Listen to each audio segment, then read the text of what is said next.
ஹரே கிருஷ்ணா ஹரே கிருஷ்ணா கிருஷ்ணா கிருஷ்ணா ஹரே ஹரே ஹரே ராம ஹரே ராம ராம ராம ஹரே ஹரே. ஹரே கிருஷ்ணா. இன்னைக்கு பாகவத சத்சங்கத்துல வந்து கலந்துட்டு இருக்கிற எல்லா பக்தர்களுக்கு என்னுடைய பணிவான நமஸ்காரம். ஸ்ரீமத் பாகவத்தில் நம்ம படித்தது வந்து முதலாம் ஸ்கந்தம் 1வது அத்தியாயம் 15வது பதம். யத்பாத சம்சயः சோத முனய பிரஷமாயனः சத்யः புனந்தி உபபிருஷ்டः ஸ்வத்துனு அப்போனு சேவையா. ஓ சூத கோசாமியே, பகவானின் தாமரை திருப்பாதங்களில் பூர்ணமாக புரிடம் கொண்டவர்களை, அந்த சிறந்த முனிவர்களால் தங்களுடன் தொடர்பு கொள்பவர்களை உடனே புனிதப்படுத்திவிட முடியும். ஆனால் கங்கை நீரோ தொடர்ந்து உபயோகத்துக்கு பிறகுதான் புனிதமடைய செய்கிறது.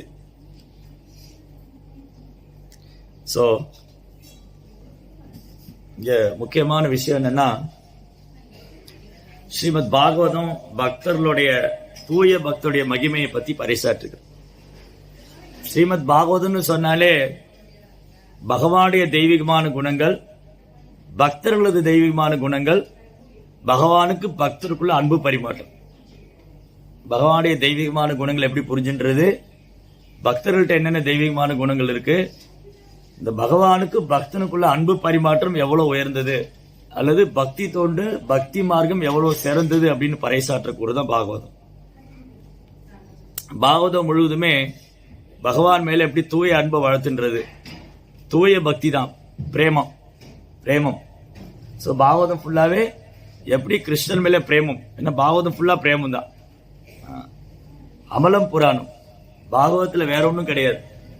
பாகவதத்துல பௌதிகமான விஷயங்களோ இல்ல தர்ம அர்த்த காம மோக்ஷா, பொருளாதார முன்னேற்றம் எப்படி அடையிறது, அப்புறம் யாராரு என்னென்ன தர்மத்தை ஒழுங்கா பண்ணணும், அதுக்கப்புறம் பௌதிக ஆசைகள் எப்படி பூர்த்தி பண்ணிக்கிறது, முக்தி அடைகிறதுக்கான வழி என்ன, இதெல்லாம் மெயினா இல்ல பாகவதத்தில்.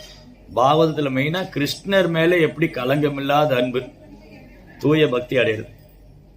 அதனாலதான் பாகவதம் ஃபுல்லாவே பிரேயர்ஸ் தான், பிரார்த்தனைகள் தான். குந்திமாரன் பிரார்த்தனைகள், பீஷ்ம தேவரின் பிரார்த்தனைகள், பிரகலாதரின் பிரார்த்தனைகள், துருவரின் பிரார்த்தனைகள், பிரம்மதேவரின் பிரார்த்தனைகள், நாரதரின் பிரார்த்தனைகள், சிவபெருமானின் பிரார்த்தனைகள், நாகபத்னியின் பிரார்த்தனைகள், ஃபுல்லா பிரேயர். அந்த ஒரு பிரார்த்தனையும் அவங்களுடைய அனுபவம், ரியலைசேஷன், பகவான் கிட்ட அவங்களுக்கு எந்த மாதிரி அன்பு இருந்தது, பகவான் கிட்ட எப்படி அவங்க பக்தி செஞ்சாங்க, பகவான் எப்படி அவங்க கிட்ட அன்பு பரிமாற்றம் செஞ்சாங்க, ஃபுல்லா வந்து ரியலைசேஷன் தான், அனுபவம் தான். அதனாலதான் தொடர்ந்து பாகவதம் படிக்கலாம், நமக்கும் கிருஷ்ண பக்தியில அனுபவம் வர ஆரம்பிக்கும். இதான் நித்தியம் பாகவத சேவையா. ஏன் தொடர்ந்து பாகவதம் படிக்கணும்னா, பாகவதம் தொடர்ந்து படிக்க படிக்க நமக்குள்ளே இருக்கிற அந்த பௌதிகமான குணங்கள்லாம் போய் கிருஷ்ணர் மேல கலங்கம் இல்லாத தூய அன்பு கிடைக்கும். பாகவதம் பிரேமம் தரக்கூடியது. அப்பேற்பட்ட பாகவதத்தை நம்ம புரிஞ்சுக்கணும்னு சொன்னா, புத்தக பாகவதத்தை நாம் புரிந்து கொள்ள வேண்டுமானால் பக்தர் பாகவதரை அணுகணும். பக்தர் பாகவதருடைய அனுகிரகம் இல்லாம புத்தக பாகவத்தை புரிஞ்சுக்க முடியாது. பக்தர் பாகவதர் எப்படி இருக்காரு, நடைமுறையில புத்தக பாகவதத்தை பின்பற்றக்கூடிய பாகவதர், அவர் தான் பக்தர் பாகவதர். அத்தகு தூய பாகவதர்கள், குருமார்கள், ஆச்சாரியர்கள் அவங்க விளக்கங்களை படிக்கிறதுனால, அவங்க கிட்ட இருந்து கேட்கறதுனாலதான் பாகவதம்னா என்னன்னு நமக்கு புரிய ஆரம்பிக்கும், பாகவதத்துடைய மகிமை. அதனாலதான் இங்க பாகவதத்துல தூய பக்தருடைய மகிமைய புகழ்றாங்க. கங்கை வந்து எங்கிருந்து வருது, கங்கை எங்கிருந்து வருது தெரியுமா? கங்கை எங்கிருந்து உற்பத்தி ஆகுது? கங்கா தேவி பகவானுடைய தாமரை திருப்பாதத்திலிருந்து வருது. பகவானுடைய தாமரை திருப்பாதத்திலிருந்து வர்றதுனால கங்கா தேவி பதித பாவனி. கங்கைக்கு இன்னொரு பேர் பதித பாவனி. பதிதா அப்படின்னா வீழ்ந்த ஆத்மாக்கள். இந்த வீழ்ந்த ஆத்மாக்களை விடுவிக்கிறதுக்காக கங்கா இந்த பூமியில வந்திருக்காங்க. ரொம்ப கருணை வாய்ந்தவங்க. கங்கையில போய் தொடர்ந்து ஒருத்தர் குளிச்சுட்டு இருந்தா 2 விதமா தூய்மை அடைவாங்க. இந்த உடல் இந்த பௌதிக உடல் மட்டும் இல்ல, இந்த ஸ்தூல சரீரம் மட்டும் இல்ல, சூட்சும சரீரம் தூய்மை அடையும். நம்ம தினமும் குளிக்கும் போது மேலெல்லாம் சோப்பெல்லாம் போட்டு கழுவிக்கிறோம், உடம்பு சுத்தமா வச்சுக்கிறோம். ஆனா மனசு தூய்மை வருது என்ன பண்றது? மனம் புத்தி இதெல்லாம் தூய்மைனா கங்கையில போய் தொடர்ந்து குளிக்கணும். நான் வந்து மலேசியால இருக்கேன், என்னால கங்கையில போய் தொடர்ந்து குளிக்க முடியாது, அப்ப நான் எப்படி தூய்மை அடையிறது? இப்போ வட இந்தியாவில் இருக்கிறவங்க கங்கையில போய் தினமும் குளிக்கலாம். அதுவும் கங்கை கரைப்பாக்கம் இருக்கிறவங்க, காசி, மாயாப்பூர், கொல்கத்தா, இந்த மாதிரி கங்கை எங்கெல்லாம் போகுதோ, கங்கை எங்கெல்லாம் ஓடி வர்றாங்களோ, அந்த கங்கை கரையில் இருக்கிறவங்க ரொம்ப பாக்கியம் பண்ணவங்க தினமும் கங்கையில குளிக்கலாம். ஆனா நம்மளால போய் கங்கையில குளிக்க முடியாது. தென்னிந்தியாவில் இருக்கிறவங்க, வெளிநாட்டில் இருக்கிறவங்க இல்லையா, அப்போ கங்கையில குளிக்க முடியாது. அப்போ நாம தூய்மையடைறதுக்கான வழி என்ன? அதுக்கு வந்து நமக்கு வாய்ப்பு கிடைக்கும் போது கங்கையில போய் குளிக்கலாம். இப்போ நம்ம யாத்திரை போறோம், மாயாப்பூர் யாத்திரை போறோம், காசி யாத்திரை போறோம், இந்த மாதிரி யாத்திரை போகும்போது கங்கையில குளிக்கலாம். ஆனா அதனை காட்டிலும் சிறந்ததுன்னா ஒரு தூய பக்தருக்கு சேவை செய்வது. தூய பக்தரை தரிசிக்கிறதுனாலே, அவங்களை சேவை பண்றதுனாலே, கங்கையில போய் பல தடவை குளிச்சா என்ன ஒரு பியூரிபிகேஷன் வருமோ, அத ஜஸ்ட் ஒரு தூய பக்தருடைய சங்கத்தில் இருந்தாலே வந்துடும். அப்போ கங்கையை காட்டிலும் புனிதமானவங்க பகவானது தூய பக்தர்கள். கங்கையில போய் இப்போ நம்ம பியூரிபிகேஷன் ஆகணும்னு சொன்னா கங்கையில போய் தொடர்ந்து குளிச்சுட்டே இருக்கணும். ஆனா ஒரு பியூர் டிவோட்டோட அசோசியேஷன் ஃபிராக்சர் ஆஃப் செகண்ட் கிடைச்சிட்டா கூட இமீடியட்டா நம்ம பியூரிஃபை ஆகும். அதான் சாது சங்கே சர்வசித்திகோ லவ மாத்திரா. இந்த லவாங்கிறது வந்து ரொம்ப ஃபிராக்சர் ஆஃப் செகண்ட் தான், தொடக்கூட நேரம் கூட கிடையாது, அதை கூட வெரி ஃபிராக்சர் ஆஃப் செகண்ட்.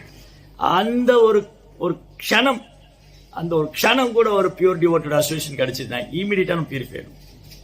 அதனாலதான் பகவான் ரொம்ப கருணை வாய்ந்தவர்.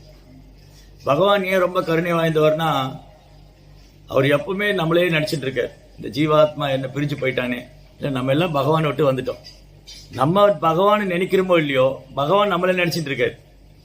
நம்ம கிருஷ்ணரை மறந்து போயிட்டோம். நம்ம கிருஷ்ணா மறந்து போய் ஜட உலகத்துல வந்து 1000 திட்டம் போட்டுட்டு இருக்கோம்.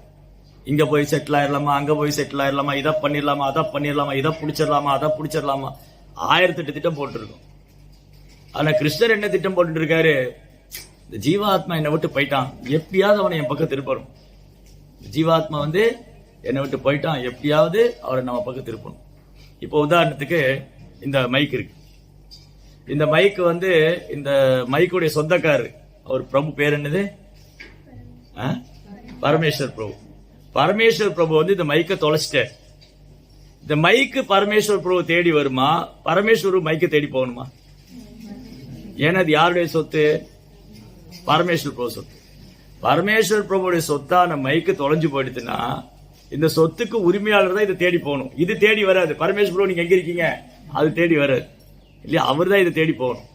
அதே மாதிரிதான் நம்ம கிருஷ்ணரை விட்டு வந்துட்டோம். நம்ம எல்லாரும் கிருஷ்ணாவுடைய சொத்து.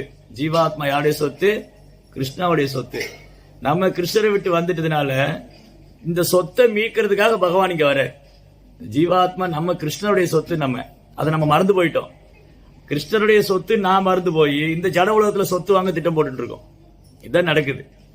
தொடர்ந்து காலங்காலமா என்ன நடக்குதுன்னா, நினைவு கெட்டாத காலத்திலிருந்து ஜீவாத்மாவை நம்ம கிருஷ்ணரை மறந்து போய் இந்த ஜட உலகத்துல நிரந்தரமா வாழ்றது திட்டம் போட்டுட்டே இருக்கோம். அது நடக்கிறது இல்லை, பிறவி தோறும் நடக்கிறதே இல்லை. அதனால கிருஷ்ணர் பாக்குறாரு, இந்த ஜீவாத்மா என்னுடைய சொத்து, இவன் என்னை விட்டு போயிட்டான், என் கையை விட்டு போயிட்டான், நான் தான் போய் மீட்டு வரணும் அப்படின்னு சொல்லி அவர் காரணமற்ற கருணையால இங்க பகவான் வர்றார். பகவான் இந்த பூமியில் அவதரிக்கிறது அவருடைய காரணமற்ற கருணை. நகாரணம் கர்ணம் ச வித்ததே. பகவான் அவர் இந்த பூமியில் அவதரிக்க இதுதான் காரணம்னு சொல்ல முடியாது. இப்ப நான் இவருக்கு ஏதாவது உதவி செஞ்சு அது ஒரு காரணம் இருக்கும். சரி, இவருக்கு தெரிஞ்சவரு, இல்ல எனக்கு இவர் ஒரு பக்தரு, ஏதோ நான் இவருக்கு உதவி செஞ்சாலோ நீங்க யாருக்கா உதவி செஞ்சாலும் அதுல ஒரு காரணம் இருக்கும். ஆனா பகவான் ஒருத்தருக்கு உதவி செய்யறாருன்னா அது காரணமற்ற கருணை. அந்த கருணைக்கு காரணமே சொல்ல முடியாது. நகாரணம் கர்ணம் செவித்தது. பகவான் இந்த பூமியில் அவதரிக்க அவசியமே கிடையாது, தேவையே கிடையாது. உண்மையில சொல்ல போனா முதல்ல நம்ம இந்த ஜட உலகத்துக்கு வந்து அவசியமே கிடையாது, தேவையில்லாம வந்துருக்கு. யோசிச்சு பாருங்க, இந்த ஜட உலகத்துல நம்ம ஏன் வந்தோம்? தேவையே இல்லாம வந்துருக்கு. தேவையே இல்லாம ஜட உலகத்துல வந்து இந்த உடல் எடுத்துட்டு, இந்த ஜட உலகத்துல வந்து இந்த உடல் எடுத்துட்டு மனசஸ்டானி இந்திரியானி பிரகிருதிஷ்டானி கர்ஷதி, மனம் உட்பட 6 புலங்களை வச்சு போராடிக்கிட்டு இருக்கோம், கஷ்டப்பட்டுக்கிட்டு இருக்கோம். இது தேவையாது நமக்கு? தேவையே இல்லை. இந்த உடம்பு எடுத்ததுனாலதான் என்ன அவர் அதை சொல்றாரு, இவர் இதை சொல்றாரு, எனக்கு அந்த கஷ்டம், எனக்கு அங்க வலிக்குது, எனக்கு இங்க வலிக்குது, எனக்கு அது பண்ணுது, எனக்கு ஏன் இந்த உடல் எடுத்த இல்ல. முதல்ல நம்ம கிட்ட யாராவது இல்ல நம்மளே எடுத்துக்கங்க. ஐயோ எனக்கு அந்த பிரச்சனை இந்த பிரச்சனை, ஃபர்ஸ்ட் நம்மள கேட்க வேண்டிய முதல் கேள்வியே நீ ஏன் இந்த ஜட உடல் எடுத்த, அதுதான் முதல் கேள்வி இல்லையா. யாராவது நம்ம கிட்ட புலம்புனாலோ, நம்ம புலம்பிட்டு இருந்தாலோ, நம்ம கிட்ட யாராவது புலம்புனாலோ, ஐயோ எனக்கு ஒரே பிரச்சனை, எனக்கு உடம்பால பிரச்சனை, மனதால பிரச்சனை, அப்ப ஏன் எடுத்துட்டாச்சு, அப்ப அனுபவிக்க இல்லையா. அப்ப அதுல இருந்து விடுபடுறதுக்கான வழி என்னன்னு பார்க்கணும். சரி, நான் எனக்கு தொடர்ந்து பிரச்சனை வாழ்க்கையில ஏதாவது 3 வகையான துன்பம் மாறி மாறி வருது இல்லையா. அத்தியாத்மிக், அதிபௌதிக், அதிதைவிக், 3 வகையான துன்பம் மாறி மாறி வந்துட்டு இருக்கு. இந்த துன்பப்படுறேன்னு தெரிஞ்சிக்காம இன்பத்தை தேடி அலையறவன் தான் முட்டாள். நான் இந்த ஜட உலகத்துல துன்பப்பட்டு இருக்கேன்னு கூட உணராம, இல்ல எங்க எல்லாம் ரொம்ப நல்லா இருக்கு, மலேசியால ரொம்ப நல்லா செட்டில் ஆயிட்டேன், எனக்கு நல்ல வீடு இருக்கு, கார் இருக்கு, அழகான ஒய்ஃப், குழந்தை, everything is okay, fine, no fine. ஏதாவது ஒரு ப்ராப்ளம் வரும். யாரு மூலமா ஏதாவது ப்ராப்ளம் வந்துட்டே தான் இருக்கும். ஒண்ணு கணவனான மனைவிக்கு ப்ராப்ளம், மனைவியால கணவனுக்கு ப்ராப்ளம், பெற்றோரால பிள்ளைகளுக்கு ப்ராப்ளம், பிள்ளைகளால பெற்றோருக்கு ப்ராப்ளம், ஒரு ப்ராப்ளம் இல்லாலும் mind problem, so many problem இல்லையா. இல்லாட்டி டிசீஸ், உடம்புல வியாதி ஏதாவது வந்துட்டே தான் இருக்கு. அப்ப என்ன அர்த்தம்னா, இங்க கம்ஃபர்டபுளா இருக்க முடியாதுன்னு அர்த்தம். இங்க இது கம்ஃபர்ட் ஜோன் கிடையாது. The material world is not comfort zone. Material world கம்ஃபர்டான பிளேஸ் கிடையாது. என்ன சொல்லியிருக்காரு மெட்டீரியல் பத்தி கிருஷ்ணா? எல்லாருக்கும் தெரியுது, நமக்கே தெரியுது இது துக்காலயம்னு. ஆனாலும் இங்க சந்தோஷமா இருக்க முடியுமா ட்ரை பண்றோம். நமக்கே தெரியுது இந்த ஜட உலக துக்காலயம்னு. ஆனா எப்படியாவது என் நிலைமையை நான் சரி பண்ணிடுவேன். அதுக்கு ப்ராப்பர் என்ன சொல்வாரு, எவ்ரி ஜீவா wanted to lord it over the material nature, they want to struggling for existence. தன் நிலையை தக்க வைத்துக் கொள்றதுக்காக ஒவ்வொரு ஜீவனும் போராடுறான். எப்படியாவது ஜட இயற்கையை அடக்கி ஆளணும்னு பாக்குறான். Every time you failure only. எல்லா நேரம் உனக்கு தோல்விதான். ஏன்னா முடியாது, இந்த ஜட உலகத்தை அடக்கி ஆள முடியாது. அப்புறம் இங்க நான் சௌகரியமா இருக்கணும்னாலும் முடியாது. அதனாலதான் எங்க போனா துன்பம் கிடையாதோ, எங்க போனா நிரந்தரமா சந்தோஷமா இருக்காங்களோ, அது எந்த இடம்? பகவானுடைய வைகுந்தம். எத்கத்வானி வர்த்தந்தே தத்தாம பரமம, அங்க போகணும். சோ இத நம்ம மறந்து போயிட்டோம். இது நம்ம மறந்து போனதுனால இது ஞாபகப்படுத்துறதுக்காக தான் பகவான் இங்க இறங்கி வர்றாரு. இல்லாட்டி அவர் இறங்கி வர வேண்டிய அவசியமே கிடையாது. தேவர்கள் கூட பூமிக்கு தயங்குறாங்க, வர்றதில்லை. நம்ம ஏதாவது தேவர்களை பாக்குறோமா? யாராவது வராங்களா? யாருமே வர மாட்டாங்க. ஆனா பாருங்க, யுகந்தோறும் கிருஷ்ணர் அவதாரம் பண்ணிட்டே இருக்காரு. எந்த தேவரோ, சிவபெருமானோ, பிரம்மதேவரோ, முருகரோ, கணபதியோ யாருமே இங்க இறங்கி வர தயாரா இல்ல. ஜட உலகத்துக்கு வர யாருமே தயாரா இல்ல. ஆனா பகவான் திரும்ப திரும்ப வர யுகம் தோறும் வந்துட்டே இருக்காரு. எவ்ரி மில்லேனியம் ஆஃப்டர் மில்லேனியம் யுகம் தோறும் வர. அவருக்கு வேற வேலை இல்லையா என்ன? இல்ல இங்க வரணும்னு ஆசையா என்ன? அவருக்கு மலேசியாவை சுத்தி பார்க்கணும், தாய்லாந்து போகணும், சிங்கப்பூர் போகணும், அவருக்கு ஒரு டிசைர் கிடையாது. இதை விட பல கோடி மடங்கு பியூட்டிஃபுல்லானது அவருடைய வைகுந்ததாகும். அந்த வைகுந்தத்துல ஆயிரக்கணக்கான லட்சுமி அவருக்கு சேவை பண்றாங்க. எவ்வளவு பேரு? லக்ஷ்மி சகசர சத சம்பிரம சேவியமாகும். பகவானுடைய ஆன்மீக லோகத்துல ஆயிரக்கணக்கான லட்சுமிகள் பகவானுக்கு சேவை பண்றாங்க.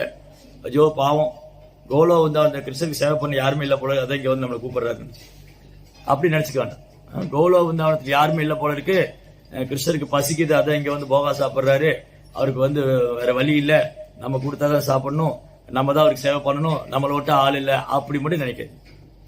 அப்படி மட்டும் நினைச்சிருவாங்க. ஆயிரக்கணக்கான லட்சுமிகள் அங்க சேவை பண்றாங்க பகவானுக்கு. அந்த லட்சுமியோடைய சேவையெல்லாம் விட்டுட்டு, தன்னுடைய நித்திய வாசத்தலமான கோலோக விருந்தாவனத்தை விட்டுட்டு, ஆயிரக்கணக்கான துவாரகையில ராணிகள் கிருஷ்ணருக்கு சேவை பண்ற அதை விட்டுட்டு பகவான் இங்க வர. இங்க பாண்டவர்கள் கூட காட்டுல போய் உட்கார்ந்துருக்காரு. அவங்க பழங்கள் சாப்பிட்டா அதையே சாப்பிடுறாரு. அவங்க காட்டுக்கு போனா இவரு கூடயே போறாரு. அவங்களோட தரையில படுத்திருக்காரு. அர்ஜுனன் கூட ஒன்னா உட்கார்ந்து சாப்பிடுறாரு. அவருக்கு என்ன அவசியம் இருக்கு? ஒரே ஒரு காரணம் தான், பக்தி பண்ற பக்தன், தன்னை சரணடைந்த பக்தன்ட்ட பகவான் தன்னை ஒப்படைச்சிருவார். அந்த பக்தன் என்ன சொன்னாலும் கேட்பார். நில்னா நிப்பாரு, உட்காருனா உட்காருவாரு, கூட வாங்க நான் வந்துருவாரு. அவ்வளவுதான். யாராலும் வெல்ல முடியாத பகவானே பக்தினாலதான் வெல்ல முடியும். அப்போ பகவான் என்ன பண்றாரு, தனது காரணமற்ற கருணையினால இங்க இறங்கி வர்றாரு. அப்புறம் பாக்குறாரு, சரி நான் மட்டும் போனா பத்தாது, என்னுடைய சகாக்களை அழைச்சிட்டு போகணும், அவங்கள அனுப்பிச்சு வைக்கணும். ஏன்னா ஒருத்தர் இப்படி நினைச்சுக்கலாம், கிருஷ்ணருக்கு என்னப்பா அவர் சொல்லிடுவாரு, எல்லா தர்மத்தை விட்டு என்ன சரணடைங்க இல்லையா. பகவத்கீதை சொல்றாரு, சர்வ தர்மாத் பரித்யஜ்ய மாம் ஏகம் சரணம் ரஜா அகம் துவாம் சர்வ பாபேப்யோ மோக்ஷக்ஷாமி மா சுச்ச. பயப்படாதீங்க, எல்லா விதமான தர்மத்தை விட்டுட்டு என்னை மட்டும் சரணடைங்க, நான் உங்களை எல்லா பாவத்திலிருந்து காப்பாத்திடுவேன். இது கிருஷ்ணன் சொல்லிட்டாரு, சரணடையணுமே. என்ன சொல்லுவோம், கொஞ்சம் பொறுங்க பிரபு, கொஞ்சம் வேலையெல்லாம் முடிச்சுட்டு வந்துடுறேன், கொஞ்சம் பொறுப்புகள்லாம் இருக்கு, ஏதாவது காரணம் சொல்லிக்கிட்டே இருப்போம். அந்த பொறுப்பு இருக்கு, இந்த பொறுப்பு இருக்கு, என் பையனுக்கு கல்யாணம் ஆகணும், என் பொண்ணு வெளிநாடு போகணும், அதாகணும், இதான் சோமனி ஒரு லிஸ்டே வச்சுருக்கோம்.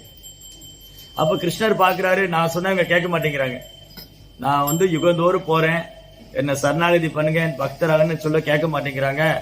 அதனால இதுதான் பக்தி, பக்தியோட சிறப்பு இது. இப்படி எல்லாம் பக்தி பண்ணா பகவானே வந்து வசீகரிச்சிடலாம்.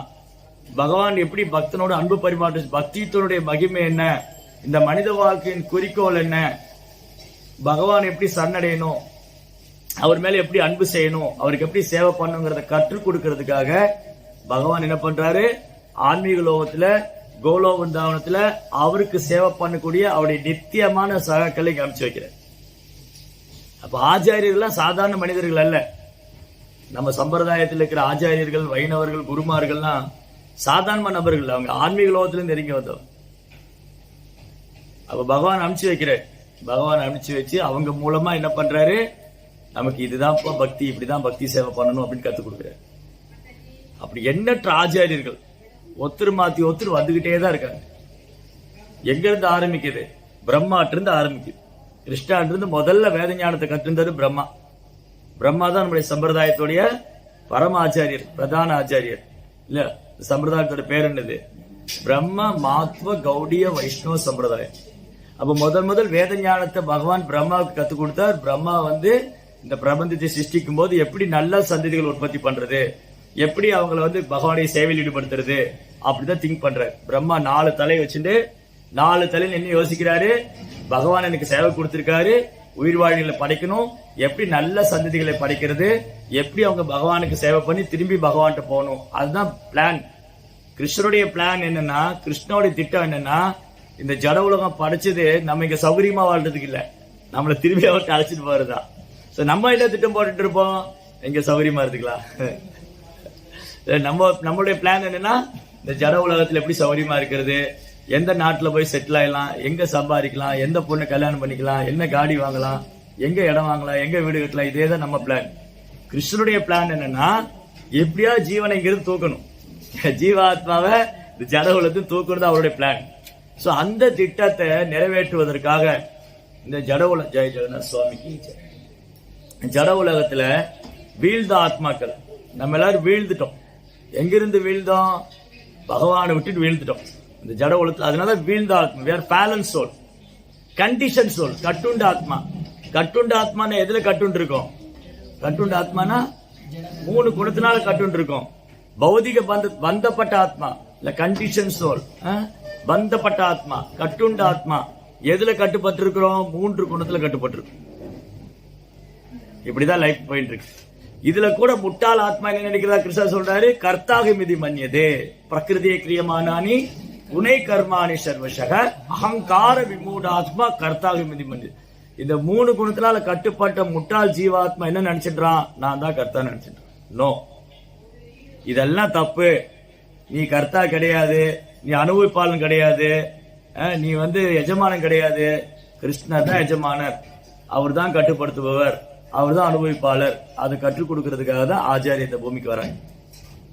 அவர் என்ன பண்றாரு, தூய பக்தர்கள் இந்த பூமிக்கு அனுப்பிச்சு வச்சு அவங்க மூலமா நமக்கு இந்த விஷயங்கள்லாம் சொல்லிக் கொடுக்குறாரு. அப்படிதான் வந்து நிறைய ஆச்சாரியர்கள்.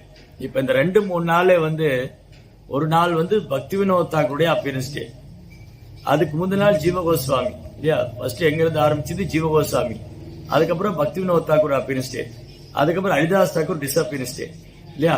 ஒரு புரோபாவுடைய சன்னியாச டே. இப்படி அடுத்தடுத்து வந்து பாருங்க. இந்த இவங்க எல்லாருமே, இந்த ஆச்சாரியர் எல்லாமே பகவானுடைய ஆன்மீக லோகத்துல அவருக்கு நித்தியமா சேவை பண்றோம். பகவான் எப்பெல்லாம் இந்த பூமியில வர்றாங்களோ அப்ப தன் சகாக்களோட வருவார். சிலப்போ அவர் தோன்றும் போது அவர் கூடயே வருவாங்க, இல்ல அவருக்கு முன்னாடி வருவாங்க, இல்ல அவருக்கு பின்னாடி. ஆக மொத்தத்துல இந்த ப்ரோக்ராம் நடந்துகிட்டே தான் இருக்கு. என்ன பண்றாரு, பகவான் இந்த பூமிக்கு இறங்கி வர்றாரு. அவர் இந்த பூமியில இறங்கி வரும்போது தன் சகாக்களை அழைச்சிட்டு வர்றாரு. சில சகாக்களை முன்னாடி அமுச்சு வச்சிடுறாரு, சில சகாக்களை தன் கூட அழைச்சிட்டு வர்றாரு, சில சகாக்களை பின்னாடி அமுச்சு வைக்கிறாரு. மொத்தம் இந்த ப்ரோக்ராம் நடந்துகிட்டே தான் இருக்கு. ஒரே காரணம் என்னது, எப்படியாவது நம்மள பகவான்கிட்ட அழைச்சின்னு போயிடும், திரும்பி கோலம் வந்து கூட்டின்னு போயிடும். நம்ம ஆர்வமா இருக்கிறோம் இல்லையோ, நம்ம இன்ட்ரெஸ்டா இருக்கோமோ இல்லையோ, கிருஷ்ணருக்கு ரொம்ப ஆர்வம் இருந்துட்டே தான் இருக்கு. ஏன்னா இது யாருடைய சொத்து, ஜீவா வந்து கிருஷ்ணாவுடைய சொத்து. அதனால அவர் நம்மளை விடுற மாதிரி இல்லை. நம்ம அவரை விட்டுட்டாலும் அவர் நம்மளை விடுற மாதிரி இல்லை. அவர் அதுதான் அவருடைய காரணமற்ற கருணை. அப்போ இந்த ஒரு ஆச்சாரியர்களும் இந்த பூமியில வந்து தூய பக்தி தொண்டு சொல்லி கொடுக்குறாரு. ஜீவ கோஸ்வாமி வந்து 6 கோசாமிகள் ஒருவர். 6 கோசாமி: ஸ்ரீரூப சனாதன பட்ட ரகுணா, ஸ்ரீஜீவ கோபால பட்டதாச ரகுணா. ஜீவ கோஸ்வாமி குழந்தை பிராயத்திலிருந்தே, அவங்க அப்பாவும் சித்தப்பா எல்லாருமே வந்து வைஷ்ணவா. ரூப கோசாமி, சனாதன் கோசாமி, அனுப்பமா, தூய பக்தர்கள். சைதன்ய மகாபடி எட்டர்னல் அசோசியேட்ஸ், சைதன்ய மகாபடி நித்தியமான சேவகர்கள். ஆன்மீக லோகத்துல கோலோக விருந்தாவனத்துல ராதா கிருஷ்ணருக்கு சேவை பண்ணக்கூடிய, கோபிகளுக்கு சேவை பண்ணக்கூடிய எட்டர்னல் அசோசியேட் மஞ்சரிஸ். ஆன்மீக லோகத்துல கோலோக விருந்தாவனத்துல ராதாராணி கிருஷ்ணருக்கு சேவை பண்றாங்க. ஸ்ரீமதி ராதாராணியுடைய சேவையில் அசிஸ்ட் பண்றதுக்கு அஷ்ட சகிகள் இருக்காங்க. அவங்களுக்கு சேவை பண்றதுக்கு கோடிக்கணக்கான கோபிஸ் இருக்காங்க. அந்த கோபிஸ்க்கு அசிஸ்ட் பண்றதுக்கு சோமினி மஞ்சரிஸ் இருக்காங்க. இதுதான் சம்பிரதாயம். கோபி பத பத கமலையோ தாச தாச தாச தாச தாசானு தாச. நம்ம சேவகன் இல்லை, நம்ம யாருமே கிருஷ்ணனுடைய சேவகன் இல்லை. நம்ம கிருஷ்ணருடைய சேவகருடைய சேவகருடைய சேவகனுடைய சேவகனுடைய சேவகன். இந்த கடைநிலை சேவகனா இருக்கு. நம்ம கிருஷ்ணருடைய கடைநிலை சேவகனா இருந்தாலும் கிருஷ்ணருக்கு பிரியமான சேவகன். நான் வந்து கிருஷ்ணருடைய பக்தன்னு சொல்றதை விட நான் கிருஷ்ணருடைய சேவகனுடைய சேவகனுடைய சேவகன். அதுதான் நம்முடைய ரியல் ஐடென்டிட்டி. நம்ம உண்மையான அடையாளமே தாச தாச தாச தாச தாசானு தாச. நம்ம மாஸ்டர் கிடையாது. இவர் வேணா என்ன பிரபுன்னு சொல்லலாம், உடனே நான் மாஸ்டர் ஆயிட மாட்டேன் இல்லையா. நம்ம ஒருத்தர் பார்த்து பிரபுன்னு சொன்னா அவரு நான் பிரபு ஏத்துலாம். ஆனா நான் பிரபு கிடையாது. நான் என்னை பத்தி சொல்லும்போது ஜெகதானந்த பிரபுன்னு சொல்லக்கூடாது. நான் ஜெகதானந்த சைதன்ய தாசன். இந்த நம்மளை பத்தி சொல்லும்போது நம்ம தாசன் சொல்லணும். இன்னொரு வைஷ்ணவரை சொல்லும்போது அவர் பிரபுன்னு சொல்லணும். அவர் சேவை பண்றாரு பகவானுக்கு, மாஸ்டர் அப்படி சொல்லணும். ஆனா என்னை பத்தி சொல்லும்போது என்ன சொல்லணும், நான் தாசன், அடியேன் ஜெகதானந்த சைதன்ய தாசன். இன்னொரு பக்தர் சொல்லும்போது அவர் பிரபு இல்லையா. சோ இந்த மூடு, இந்த மனோபாவம் என்ன வேணும் நமக்கு, எப்பவுமே நான் பகவானுடைய சேவகனுடைய சேவகனுடைய சேவகனுடைய சேவகன். ஜீவ கோஸ்வாமி குழந்தை பிராயத்திலிருந்து அவருக்கு பகவான் மேல அவ்வளவு அன்பு. அவரு இப்ப இந்த காலத்துல குழந்தைகளை விளையாடும் போது செல்போன் வச்சு விளையாடிட்டு இருக்காங்க இல்லையா. செல்போன் கையில கொடுத்தாதான் குழந்தை சாப்பிடவே செய்யுது. அது கையில கொடுத்தாதான் சாப்பிடுது, அழுது, எல்லாம் பண்ணுது. ஆனா ஜீவ கோஸ்வாமி குழந்தையா இருக்கும் போது கிருஷ்ண பல்ராம் விக்கிரகத்தை அப்படியே மார்போட தழுவிட்டு இருப்பார். சாப்பிடும் போது, தூங்கும் போது, நிற்கும் போது, நடக்கும் போது கிருஷ்ண பல்ராம் கூடயே இருப்பார். எப்பவுமே கிருஷ்ண பல்ராம் விக்கிரகத்தை, நான் சொல்றது 5-6 வயசு குழந்தை, அப்படி சிறு குழந்தையா இருந்த போது கூட ஜீவ கோஸ்வாமி என்ன பண்ணுவாரு, அந்த குழந்தை பிராயத்தில் கூட இந்த விக்கிரகம் தான் அவர் விளையாடுறது விக்கிரகத்து கூட தான், பேசுறது, சாப்பிடுறது எல்லாமே பகவான் கூட தான். இதுதான் கான்சியஸ்னஸ். இந்த கான்சியஸ்னஸ் எப்படி இருக்கு, இதுதான் நம்ம கத்துக் கொடுக்கணும். ஒரு கிரகஸ்தரும் குழந்தைகளுக்கு இப்படிதான் கத்துக் கொடுக்கணும். விளையாடும் போது கிருஷ்ணரை வச்சு விளையாடணும், கிருஷ்ணரையே நினைச்சிட்டு இருக்கணும். கிருஷ்ணர் சம்பந்தமான கேம்ஸ் எல்லாம் இருக்கு, என்ன புதுசா கண்டுபிடிச்சிருக்கு இல்லையா, நிறைய இருக்கு. ஸோ அந்த மாதிரி என்ன பண்ணாலும் அது கிருஷ்ணரோட கனெக்ட் பண்ணிக்கும். அதுதான் கிருஷ்ண கான்சியஸ்னஸ். இப்ப குழந்தை வந்து எதையுமே தவிர்க்க முடியாது. ஒரு குழந்தைய போய் நீ விளையாடாதன்னு சொல்ல முடியாது. ஏய் நீ விளையாடாம சும்மா உட்காருன்னா அது நேச்சரே விளையாடுறதுதான் இல்லையா. அப்ப அதை வந்து ஹையர் டேஸ்ட் கொடுக்கணும் இல்லையா. விஷயா வினிவர்த்தந்தே நிராகாரஸ்ய தேகினா ரசோவையம் ரசோபியஸ்ய பரம் திருஷ்டுவா நிவர்த்தது. அந்த குழந்தைக்கு எப்படி கிருஷ்ணர் சம்பந்தமா விளையாடுறது, கீர்த்தன் பாடுறது, சாண்டிங் பண்றது, அப்புறம் வந்து ஸ்லோகா சொல்றது, அப்ப கிருஷ்ண பல்ராம் டைட்டிஸ் வச்சுட்டு அந்த மாதிரி அந்த குழந்தைகளுக்காக சின்ன சின்ன டால் மாதிரி கொடுத்து அதுல எப்படி வர்ஷிப் பண்றது எல்லாம் கத்துக் கொடுக்கணும் இல்லையா. ஜீவ கோஸ்வாமி தான் பண்ணார். அவர் குழந்தையா இருக்குச்சு வந்து கிருஷ்ண பலராம் கூடயே அப்போ இருப்பார். அவர் தெருவில் போய் விளையாடுறது கேலி பண்றதெல்லாம் இல்லை. Simply always meditating Krishna Balram. எப்பவுமே கிருஷ்ண பலராமே நினைச்சிட்டு இருப்பார். அவர் ஒரு 5-6 வயசு குழந்தை தான். அப்பதான் சைத்தன்ய மகாபிரபு ராம்கேலிங்கிற இடத்துக்கு வந்தார். பெங்கால்ல வந்து வெஸ்ட் பெங்கால் ராம்கேலின்னு ஒரு இடம் இருக்கு. ரொம்ப அழகான இடம், கங்கை கரையில். அந்த ராம்கேலிக்கு சைத்தன்ய மகாபிரபு வந்தாரு. அப்போ வந்து ரூப கோஸ்வாமி, சனாதன் கோஸ்வாமி, நவாப் ஹுசைன் ஷாட்ட வேலை பார்த்துட்டு இருக்காங்க. நவாப் ஹுசைன் ஷா வந்து அந்த டைம்ல பெங்கால்ல ஒரு பெரிய கவர்னரா இருந்தார்.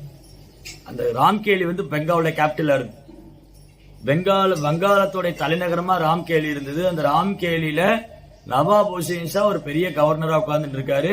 இந்த நவாப் ஹுசைன் ஷாவுடைய ஆட்சி காலம் வந்து 500 வருஷத்துக்கு முன்னாடி இருந்தது. அப்ப 800 வருஷத்துக்கு முன்னாடி பிரிட்டிஷ்காரங்க வர்றதுக்கு முன்னாடி 800 வருஷத்துக்கு முன்னாடி வந்து முகல் கிங்ஸா இந்தியா ரூல் பண்ணிட்டு இருந்தாங்க. சைத்தன்ய மகாபிரபு வந்த சமயத்தோட முகல் கிங் தான் ரூல் பண்ணிட்டு இருக்காரு. அப்ப நவாப் ஹுசைன் ஷா வந்து என்ன பண்ணாரு, தன்னுடைய ப்ராவிடன்ஸ் வந்து எக்ஸ்டெண்ட் பண்ணணும், தன் ராஜ்யத்தை விரிவாக்கணும்னு சொல்லிட்டு நல்ல புத்திசாலியான 3 மினிஸ்டர் அவருக்கு வேணும்னு பார்த்தார். இருக்கிறதுல ரொம்ப இன்டெலிஜென்ட் மினிஸ்டர்ஸா இருக்கணும். Home minister, prime minister, chief minister, 3 பெரிய போஸ்ட் அது.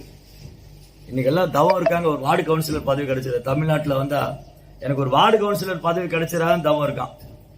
ஏதாவது லஞ்சம் கொடுத்து டிரான்ஸ்போர்டேஷன்ல இந்த டிரைவரா போறது, கண்ட்ராக்டரா போறது, ஏதோ ஒரு எக்ஸாம் எழுதி அதுல ஏதோ ஒரு கிளர்க்கா போறது, பேங்க் ஒர்க், இதே வரப்பிரசாதமா நினைக்கிறேன். ஒரு பேங்க்ல ஸ்டாஃபா இருக்கிறதுக்கும் ஒரு ஒரு ஒரு கவர்மெண்ட் ஆபீஸ்ல ஒரு கிளர்க்காவோ ஒரு ஆர்டினரி போஸ்டுக்கே வந்து ஒரு பெரிய கிஃப்டா நினைக்கிறாங்க கவர்மெண்ட் ஜாப் கிடைச்சா. அப்பேற்பட்ட காலம் இது. ஆனா அப்போ 500 வருஷத்துக்கு முன்னாடி நவாப் ஹுசைன் ஷா 3 பேரை கூப்பிட்டாரு. ரூப், சனாதன், அனுப்பம். ஒருத்தர் பேர் சந்தோஷ், ஒருத்தர் பேர் அமாரா, இன்னொருத்தர் பேர் வந்து வல்லபா. 3 பேர். இவங்க 3 பேரை கூப்பிட்டு நவாப் ஹுசைன் சொன்னாரு, உங்களுக்கு பெரிய மந்திரி பதவி கொடுத்துட்றேன். ஏன்னா இவங்களை பத்தி நல்லா கேள்விப்பட்ட பெரிய புத்திசாலிங்க, சாஸ்திரம் எல்லாம் படிச்சிருக்காங்க, நிறைய திறமை இருக்கு, சாஸ்திரம் படிச்சிருக்காங்க, பெரிய பண்டிதர்கள், நிறைய மொழி தெரியும். இவங்க கூட இருந்தா நம்ம ராஜ்யத்தை இந்தியா முழுமே கைப்பற்றிடலாம், இந்த பூமியை வந்து என் கட்டுப்பாடுல கொண்டு வந்தலான்னு வந்தாங்க. 3 பேர்ட்ட வந்து நீங்க 3 பேரும் எனக்கு கீழே ஒர்க் பண்ணுங்க, உங்களை என்னோட சகோதரர் மாதிரி பாத்துக்கிறேன். நவாப் என்ன சொன்னாரு, உங்களை வந்து என்னோட சகோதரர் மாதிரி பாத்துக்கிறேன், நீங்க 3 பேரும் என்கிட்ட ஒர்க் பண்ணுங்க. நம்மளா இருந்தா என்ன பண்ணுவோம், சாஸ்தாம காலையில விழுந்துருவோம். ஐயா சாமி, இந்த மாதிரி ஆளத்தான் எதிர்பார்த்துட்டு இருந்தேன், காலையில விழுந்துருவோம். இவங்க சொன்னாங்க, முடியாது, உங்ககிட்ட நான் வேலை செய்ய மாட்டேன், நீ வந்து யவன ராஜா, நீ சனாதன தர்மத்துக்கு எதிரானவன், நீ பசுவை வதை செய்யறவன், நான் வேலை செய்ய மாட்டேன். எவ்வளவு கோடி கொடுத்தாலும். அப்பயே வந்து நவாப் ஹுசைன், நான் சொல்றது எத்தனை வருஷத்துக்கு, 500 வருஷத்துக்கு முன்னாடி நவாப் ஹுசைன் ஷா ரூப் சனாதனுக்கு வந்து 1000 பொற்காசுகள், 1000 தங்க காசுகளை சம்பளமா கொடுத்தாரு மாசம். இன்னைக்கு 1 கிராம் கோல்டோட விலை என்னது, 1 பவுன் கோல்டு என்னது, அதை வாங்கிட்டா எனக்கு பெரிய விஷயம் ஆயிடுச்சு இந்த காலத்துல. ஆனா அன்னைக்கு வந்து 1000 பொற்காசுகளை மாச சம்பளமா கொடுக்குதானே வேணான்ட்டாங்க. எனக்கு வேண்டாம், தேவையில்லை. அப்புறம் அவங்க அப்பா கிட்ட போய் சொன்னாரு நவாப் ஹுசைன் ஷா. அவங்க அப்பா கிட்ட சொன்னாரு, உங்க பசங்க வந்து நான் சொன்னா கேட்க மாட்டேங்கிறான், உங்க பையனை நான் வந்து என் சகோதரன் நான் பாத்துக்கிறேன், என்னையும் உங்க பையனா நினைச்சுக்கங்க, அவங்க 3 பேரும் என்கிட்ட வேலை செய்ய சொல்லுங்க. அவங்க அப்பா சொன்னார், உன்னை பார்த்தாலே நான் போய் கங்கையில குளிக்கணும்னு. ஆமா, அவ்வளவு மோசமான நீ, சனாதன தர்மத்துக்கு எதிரானவன், நீ வந்து ரொம்ப மோசமானவன், நீ ஒரு யவன ராஜா, மாமிசம் சாப்பிட்றவன், உன்னை பார்த்தாலே நான் கங்கையில குளிக்கணும்னு. என் பசங்க கிட்ட வேலை செய்ய மாட்டாங்க. நம்ம வீட்டுல என்ன சொல்லுவாங்க, நம்ம போடலாம் கூட கழுத்து பிடிச்சி தள்ளிடுவாங்க, அப்பா அம்மா போட, கவர்மெண்ட் ஜாப் போட, யாரு கிடைக்கும் இல்லையா. ஆனா இன்னைக்கு ரூப் சனாதனுடைய அப்பா சொன்னாங்க, என் பையன் உங்ககிட்ட வேலை பார்க்க மாட்டாங்க. அப்புறம் தான் நவாப் சொன்னா, உங்க பசங்க என்கிட்ட வேலைக்கு வரலைன்னா இங்க யாருமே பக்தி பண்ண முடியாது, கோயில்லாம் உடைச்சிடுவேன், என்னுடைய ஆட்களை வச்சு கோயில்லாம் உடைச்சிடுவேன், பக்தர்கள் ரோட்ல ஜெபம் பண்ணிட்டு போனா அவங்களை வந்து ஜெயில போட்டுருவேன், இன்னும் சாப்பாடு எதுவும் போடாம கொண்டுடுவேன்னு மிரட்டினான். அப்படிலாம் மிரட்டினதுக்கு அப்புறம் தான் ரூபா சனாதன் யோசிச்சாங்க, இந்த வைணவர்கள்லாம் நல்லா பக்தி பண்ணணும், அவங்க பகவானுடைய சேவை பண்ணணும்னு சொல்லி அவங்க நன்மைக்காக இவங்க வேலைக்கு போனாங்க, இவங்க தேவைக்காக போல. மற்ற பக்தர்கள்லாம் வந்து தெருவுல நாம சங்கீர்த்தனம் பண்ணிட்டு போகணும், நவாப் அவங்களை தொந்தரவு பண்ணக்கூடாது, அவங்க பக்தி செய்யணும், கோயில் வழிபாடு நல்லபடியா நடக்கணும், இந்த நவாப் ஒரு பொறாமைக்காரன், இவன் ஏதாவது பண்ணிடுவான்னு சொல்லிட்டு இவனை வந்து இதை எதுவுமே செய்ய வைக்க கூடாதுங்கிறதுக்காக வேண்டியும் மற்றவங்க நன்மைக்காக வேண்டியும் தங்கள் வாழ்க்கையை தியாகம் செஞ்சவங்க ரூப் சனாதன் அனுப்பம். அப்ப ராம்கேலியில ஒரு பெரிய அரண்மனை கொடுத்திருந்தார். அவர் சொன்ன மாதிரியே இந்த 3 பேரையும் ராஜா மாதிரி பாத்துக்கிட்டார் நவாப். பெரிய அரண்மனை கொடுத்திருந்தார். இவங்க என்ன பண்ணாங்க, அவங்க இருக்கிற இடத்தையே விருந்தாவனமா மாத்திட்டார். அவங்க இருக்கிற இடத்துலயே துளசி செடியெல்லாம் வச்சுட்டு அந்த கிருஷ்ணர் ராதா கிருஷ்ணர் விக்கிரகம் வச்சு அந்த இடத்த விருந்தாவன சூழலை உருவாக்கி அங்க பாகவதம் படிக்கிறது, கீர்த்தனம் செய்யறது. இவங்களோட சங்கம் வேண்டி பல மாநிலங்கள்ல இருந்து ஆட்கள் வருவாங்க. அப்பேற்பட்ட தூய பக்தர்கள் ரூப் சனாதன். அவருடைய அந்த அனுப்பமாவுடைய பையன் தான் ஜீவா, சின்ன பையன். அப்போ சைதன்ய மகாபுரு ராம்கேலி வந்த போது அவர் அந்த ராம்கேலி தெருவுல கீர்த்தனை பாடிட்டு போறார். ஹரே கிருஷ்ணா கிருஷ்ண கிருஷ்ணா ஹரே ஹரே, ஹரே ராம ராம ராம ஹரே ஹரே. ஆயிரக்கணக்கான பேர் சைதன்ய மகாபுரு பின்னாடி போறாங்க. அப்படியே தங்கத்தை உருக்கி காய்ச்சின மாதிரி பொன் நிறத்துல இருக்காரு. தாமரை போல கண்கள், பறந்து விரிந்த தோள்கள், முழங்கால் வரை நீண்ட கரங்கள். அப்படி ஜொலிக்கிறார், சூரியனை போல பிரகாசிக்கிறார். இளம் சன்னியாசி, பயங்கரமான தேஜஸ்.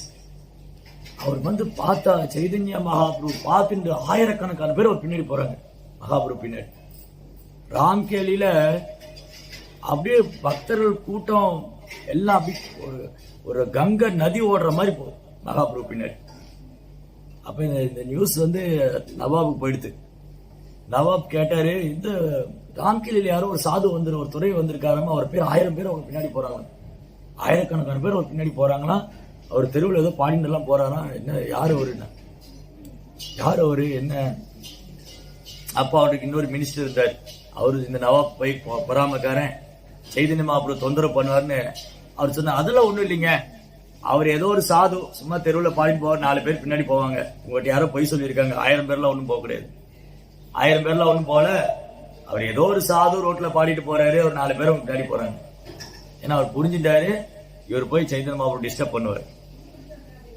அப்புறம் அன்னைக்கு சாயந்தரமே வந்து ரூப கோசாமிட்ட கேட்கிறாரு நவாப், உங்களுக்கு கேள்விப்பட்டீங்களா, இந்த நவதீப்க்கு யாரோ ஒரு சாது வந்திருக்காரம்மா, அவர் பின்னாடி ஆயிரக்கணக்கான பேர் போறாங்களாம், எல்லா கண்ணுல இருந்து அப்படி கண்ணீர் வருது. அவங்க புனித நாமத்தை பாடும்போது ஹரே கிருஷ்ணா கிருஷ்ண கிருஷ்ண ஹரே ஹரே, ஹரே ராம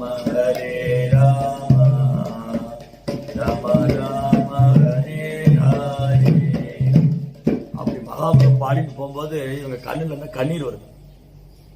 அப்படியே அருவி மாதிரி ரோடெல்லாம் தண்ணியா ஓடுது. இப்படி அன்பு பிரேமம். சைதன்யம் அவர் பார்த்த உடனே பிரேமம். அவர் கேட்கிறார், யார் அவரு?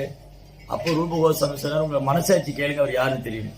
நவாப்ட சொன்னாரு, உங்க மனசாட்சி தொட்டு கேளுங்க, அவர் யாருன்னு தெரியும். நீ தொழுகப்பட்ட உதா அவர் தானே, யாரு தொழுறியோ அந்த உதா தான் வந்திருக்காரு. எனக்கு அப்பவே யோசிச்சேன், இது சாதாரண ஆளா இருக்க முடியாது. அப்ப அன்னைக்கு ராத்திரியே வந்து ரூப கோஸ்வாமி, சனாதன் கோஸ்வாமி, அனுப்பமா, இந்த சின்ன பையன் ஜீவா எல்லாரும் மகாபுரு பார்க்க போறாங்க. இவங்க வேஷம்லாம் மாத்திட்டு இந்த ராஜாவுடைய ட்ரெஸ் எல்லாம் தூக்கி போட்டு ஒரு சாதாரண சேவகனை போல உடை அணிஞ்சிட்டு, அப்புறம் இடுப்புல ஒரு துண்டு கட்டிட்டு, சட்டை ஒன்றும் போடல, வாயில புல்லு கட்டு வச்சுட்டு, ஒரு தண்டம் தரையில விழுந்தா எப்படிமோ அப்படி சாஸ்தாங்கமா விழுந்தாங்க. நம்ம சைதன்யம் அப்படி தாமரை பாதங்கள் விழுந்து சைதன்யமா அப்படி தாமரை பாதத்தில் விழுந்து பிரார்த்தனை பண்றாங்க. என்ன சொல்றாங்க, மகாபிரபு, நாங்க கேள்விப்பட்டிருக்கோம், நீங்க ரொம்ப கருணை வாய்ந்தவர், நீங்க வந்து ரொம்ப கருணை வாய்ந்தவர், நீங்க ஜகாய் மதாயின்னு 2 பேரை விடு வச்சிருக்கீங்க. ஆனா நீங்க பாருங்க, நீங்க ரொம்ப கருணை வாய்ந்தவர், நீங்க ஜகாய் மதான் 2 பேர் விடு வச்சிருக்கீங்க. அந்த ஜகாய் மதா என்ன, யாரு பிராமண குலத்துல பிறந்தவங்க, அவங்க எந்த நவாப்டியும் வேலைக்கு போல, அந்த எந்த நவாப்டியும் மாமிசம் சாப்பிட்றவங்க போய் வேலை பார்க்கல. ஆனா நாங்க பாருங்க, ஜகாய் மதாயை விட மோசமானவங்க. என்ன சொல்றாங்க, ரூபா சனாதன் அனுப்பமாவும், நாங்க வந்து ஜகாய் மதாயை விட மோசமானவங்க, நாங்க பிராமண குலத்துல பிறந்து ஒரு யவனராஜன் போய் வேலை பார்த்துட்டு இருக்கோம். எங்களை விட கீழ்நிலையான மோசமான ஒரு ஆத்மாவை நீங்க பார்க்கவே முடியாது. எப்படி பிரார்த்தனை பண்றாங்க. நம்ம என்னமோ ஜெகநாத் மணி வந்து பெரிய ஜமீன்தார் மாதிரி பிரேயர் பண்ணிட்டு இருக்கோம். நம்ம எல்லாம் ஜெகநாத் முன்னாடி வந்து சைதன்ய மகாபிரபு வந்து நான் வந்து பெரிய டிவோட்டி ஆயிட்டேன், நான் தீட்சை வாங்கிட்டேன் அப்படின்னு நினைச்சிட்டு இருப்போம். ஆனா ரூப கோசாமி, சனாதன் கோசாமியும் அனுப்பமாவும் மகாபிரபு முன்னாடி வந்து எங்களை விட ஒரு கீழ்நிலையான ஆத்மா, வீழ்ந்த ஆத்மா நீங்க பார்க்க முடியாது. மகாபிரபு உங்களை எல்லாம் ரொம்ப கருணை வாய்ந்தவர் சொல்றாரு. உங்களை எல்லாருமே மகாபிரபு உங்களை எல்லாரும் ரொம்ப ரொம்ப கருணை வாய்ந்தவங்க சொல்றாங்க. அந்த வார்த்தைக்கு முழு வார்த்தை எப்பன்னா எங்களை நீங்க விடுவிச்சாதான். எங்களை நீங்க விடுவிச்சிட்டீங்கன்னா அந்த வார்த்தை உண்மையாயிடும். நீங்க உண்மையாலுமே கருணை வாய்ந்தவர். அப்ப எவ்வளவு பணிவு இருந்தா, எவ்வளவு எளிமை இருந்தா, எவ்வளவு அடக்கம் இருந்தா அப்படி பிரார்த்தனை பண்ணுவாங்க. நம்ம செய்யுமா, நம்ம கிருஷ்ணன் முன்னாடி வந்து கிருஷ்ணா நான் ஒரு பிச்சைக்காரன், நான் ரொம்ப மோசமானவன் அப்படின்னு இன்னைக்கா பிரேயர் பண்ணிருக்குமா? நாம என்ன நினைச்சிட்டு இருக்கோம், நான் வந்து அப்படி நான் இப்படி, எனக்கு அது தெரியும் இது தெரியும், நான் அது படிச்சிருக்கேன் இது படிச்சிருக்கேன். என்ன தெரியும் நமக்கு இதுவரை கிருஷ்ணர் யாருன்னே புரிய மாட்டேங்குது இல்லையா? எப்படி புரிஞ்சுக்க முடியும்? எளிமையான பணிவான பக்தி இருந்தாலும் பகவான் யாருன்னு புரிஞ்சுக்கணும். மாதிரி ரூப கோசாமி, சனாதன் கோசாமி, அனுபமா இவங்க ஒரு எக்ஸாம்பிள் இருந்தாங்க. ஒரு பக்தன் எவ்வளவு பணிவா வாழணும், எவ்வளவு எளிமையா இருக்கணும். அவளுக்கு பொய் கருவம் கிடையாது, அவங்களுக்கு வந்து அகங்காரம் கிடையாது, ஆணவம் கிடையாது, அவங்களுக்குள்ள வந்து கருத்து வேறுபாடு கிடையாது. அவங்க நீ பெரியவனா நான் பெரியவனான்னு சண்டை போட்டுக்கிறது கிடையாது. நீங்க எங்க கேள்விப்பட்டீங்க கோசாமிகள் சண்டை போட்டுக்கிட்டாங்க, இவர் பெரியவர் அவர் பெரியவர், இவர் அவரை குறை சொன்னார், இவர் இவரை எங்கேயுமே பார்த்து எங்கேயுமே கேள்விப்பட முடியும். இதுதான் தூய பக்தருக்கான அடையாளம். அவங்க எல்லாரும் ரொம்ப அன்பா சேவை பண்ணாங்க, ஒத்துமையா இருந்தாங்க. அப்போ இந்த குழந்தை ஜீவா வந்து பார்த்துட்டு இருக்காரு. மகாபிரபு வந்து தன்னுடைய அப்பாவையும் பெரியப்பா சித்தப்பா ஆசீர்வாதம் பண்ணதை இந்த குழந்தை பார்த்துட்டு இருக்காரு. இந்த குழந்தை அழற. அதுக்கப்புறம் அவங்க திரும்ப வந்துடுறாங்க. மகாபிரபுடைய ஆசீர்வாதம் கிடைச்சது. மகாபிரபு என்ன பண்ணாரு, இந்த 3 பேரும் அவங்க மகாபிரபுடைய தாமரை பாதத்தில் வந்து அழறாங்க. அப்ப மகாபிரபு என்ன பண்ணார், அவரோட தோளோட எடுத்து தழுவிட்டு போதும் போதும் ரூபா அனுபமா சனாதனா உங்க பணிவு போதும், அது என் இதயத்தை உருக்கிடுச்சுங்க. இவங்களுடைய பணிவு என்னாச்சு, பகவானுடைய இதயத்தை உருக்கிடுச்சு. அவர் சொன்னாரு, உங்களை நீங்க என்னுடைய நித்தியமான சேவகர்கள் அப்படின்னு சொல்லி அவங்கள 3 பேரும் கட்டி தழுவிண்டார். மகாபிரபு அங்க 3 பேரும் கட்டி தழுவிண்டார். அப்புறம் எங்களை சீக்கிரம் விடுவிச்சிருங்க, எங்க பௌதிக வாழ்க்கையில இருந்து எப்படியாவது எங்களை விடுவிச்சிருங்கன்னு பிரார்த்தனை பண்ணாங்க. நம்ம என்ன பிரார்த்தனை பண்ணுவோம், பௌதிக வாழ்க்கையில எப்படி செட்டில் ஆகலான்னு பிரார்த்தனை பண்ணிட்டு கிருஷ்ணா நீங்க இதெல்லாம் பௌதிகத்துல பண்ணி கொடுத்துருங்க, அப்புறம் இதெல்லாம் விட்டுட்டு நான் வந்துடுறேன். விட்டுட்டு வர்றதுக்கு யாரும் போய் பிரார்த்தனை பண்ணுவாங்களா? அதை நம்ம பண்ணுவோம். நம்ம என்ன சொல்லுவோம், கிருஷ்ணா எப்படியாவது என் பொண்ணுக்கு கல்யாணத்தை பண்ணி வச்சிருங்க, என் பையனுக்கு அந்த வேலையை வாங்கி கொடுத்துருங்க, ஒன்றும் வேண்டாம், எனக்கு மலேசியாவில் இடத்துல இடம் மட்டும் கிடைச்சிட்டா போதும், அங்க ஒரு சின்னதாக ஒரு வீடு போட்டுக்கிறேன், அப்புறம் நான் வந்து கோயில சேவை பண்றேன். இது கண்டிஷன் டிவோஷன். இது வந்து கண்டிஷன் மேல பண்ணக்கூடிய பக்தி. பட் பியூர் டிவோஷன் சொல்றாரு, அந்யாபிலாஷிதா சூன்யம் ஞான கர்மானாவிரதம் அனுகூலேன கிருஷ்ணானுசீலனம் பக்தி உத்தம். பியூர் டிவோஷன் அன்கண்டிஷன், அன்மோட்டிவேஷன், எந்த ஒரு எதிர்பார்ப்பும் கிடையாது, எந்த ஒரு உள்நோக்கம் கிடையாது. அதுதான் தூய பக்தி. அது அவ்வளவு சீக்கிரமா கிருஷ்ணர் தரமாட்டார். ஏன்னா ஒருத்தருக்கு தூய பக்தி கிருஷ்ணர் கொடுத்துட்டாருன்னா கிருஷ்ணா தண்ணியே கொடுத்துருவாரு அவர்கிட்ட. அதனால நம்ம அதுக்கு தான் அழணும். கிருஷ்ணாட்ட வந்து எதுக்கு அழணும், எனக்கு தூய பக்தி கொடுங்க, எனக்கு பிரேம பக்தி கொடுங்க, நான் எப்பவும் உங்க தாமரை பாதத்தை மறக்க கூடாது, இதுதான் பிரார்த்தனையா இருக்கும். அப்ப இவங்க அந்த மாதிரி பிரார்த்தனை பண்ணி அவங்க பகவானுடைய இதயத்தையே அவங்க வந்து கவர்ந்துட்டாங்க. தூய பக்தி தொண்டு பகவானை வசீகரிக்கக்கூடியது, பியோர் டிவோஷன். தூய பக்தி தொண்டும் தூய பக்தர்களும் என்ன பண்ணிடுவாங்க, பகவானை அட்ராக்ட் பண்ணிடுவாங்க. நம்ம கோல் தான், நம்ம கோல் வந்து கிருஷ்ணரை எல்லாரையும் அட்ராக்ட் பண்றாரு. நம்ம எப்படி கிருஷ்ணரை அட்ராக்ட் பண்றது, நம்ம வந்து பக்தி சேவை பண்ணி பண்ணி கிருஷ்ணரை அட்ராக்ட் பண்ணி, அப்போ கிருஷ்ணன் நம்ம இதயத்தை விட்டு போகவே மாட்டார். நம்ம எப்ப நம்ம பக்தி வந்து பணிவான பக்தி எப்ப நம்மகிட்ட வருதோ அப்ப கிருஷ்ணன் நம்ம இதயத்துல வந்துடுவாரு. ஆல்ரெடி இருக்காரு, நம்ம இன்னும் ரியலைஸ் பண்ணல, ஏன்னா பணிவு வர மாட்டேங்குது.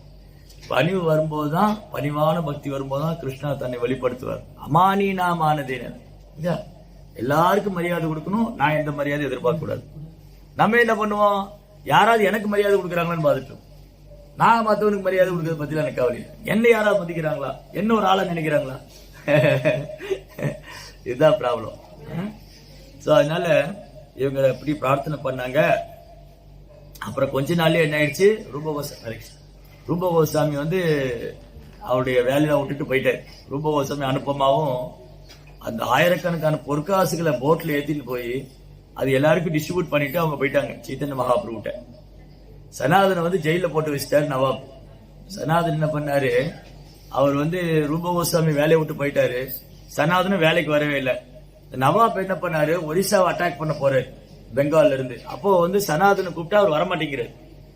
சரி என்னாச்சு, உடம்பு சரியில்லையோ என்னவோ தெரியலன்னு சொல்லிட்டு ஆள் அனுப்பிச்சு பார்த்தா உட்காந்து பாவதம் படிச்சுட்டு இருக்காரு. அவர் பேலஸ்ல உட்காந்து பாவதம் படிச்சுட்டு இருக்காரு பக்தர்கள் கூட. அப்ப அந்த வைத்தியர் போய் சொன்னாரு, அவருக்கு உடம்பெல்லாம் நல்லா தான் இருக்கு, அவர் உட்காந்து பாவதம் படிச்சுட்டு இருக்காரு. நவாப் வந்தாரு, சனாதனா நீ ஏன் இப்படி பண்ற, நான் உன்னை சகோதரன் மாதிரி பாத்துக்கிறேன், ரூபா தான் என்னை ஏமாத்திட்டு போயிட்டான், ரூபா அனுபவமாவும் என்னை ஏமாத்திட்டு போயிட்டாங்க, நீயாவது ஒழுங்கா வந்து வேலை செய்யல. அவர் சொன்ன நான் வரமாட்டேன், எனக்கு இஷ்டம் இல்லைன்னு. அப்ப என்ன பண்ணாரு, பிடிச்சி ஜெயில போட்டேன், சனாதனை பிடிச்சி ஜெயில போட்டேன். அப்போ ரூபா கோஸ்வாமி லெட்டர் போடுறாரு சனாதன், இந்த மாதிரி அந்த கடையில கொஞ்சம் பெங்கால் வச்சுட்டு பெங்கால் வியாபாரிட்ட கொஞ்சம் பைசா கொடுத்துருக்கேன், அது வாங்கி கொடுத்துட்டு நீ தப்பிச்சு வந்துட்டு. இந்த மாதிரி தான் வந்து அவரு அந்த கோல்டு காயின்லாம் கலெக்ட் பண்ணி அந்த ஜெயிலில் இருக்கிற அந்த காவலாளிக்கு பணத்தை கொடுத்து தப்பிச்சு பண்ணிட்டாரு. இப்படி எல்லாம் போயிட்டாங்க.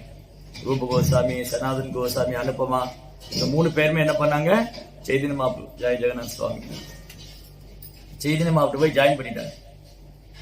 அப்ப அவங்களை எது அட்ராக்ட் பண்ணுச்சு, ரூப கோஸ்வாமியும் சனாதன் கோஸ்வாமியும் அனுப்பமாவுக்கு என்ன அட்ராக்ஷன் அவங்களுக்கு?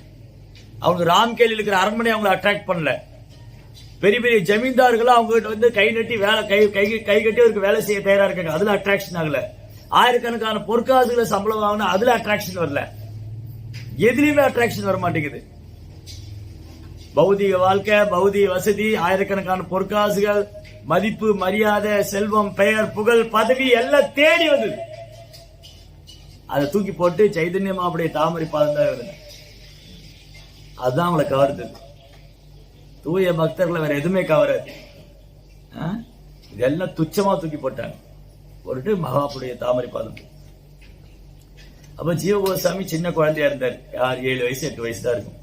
அவர் அப்படின்னு நினைச்சுட்டே இருக்காரு. கிருஷ்ணர், இந்த கிருஷ்ண பலராம் இருக்கு இல்லையா, கிருஷ்ண பலராம் விக்கிரகத்தை வந்து அப்படியே தழுவிண்டு அவர் தூங்கும் போது கிருஷ்ண பலராம் கூட தான் தூங்குவார், சாப்பிடும் போது எல்லாமே கிருஷ்ண பலராம் கூட தான்.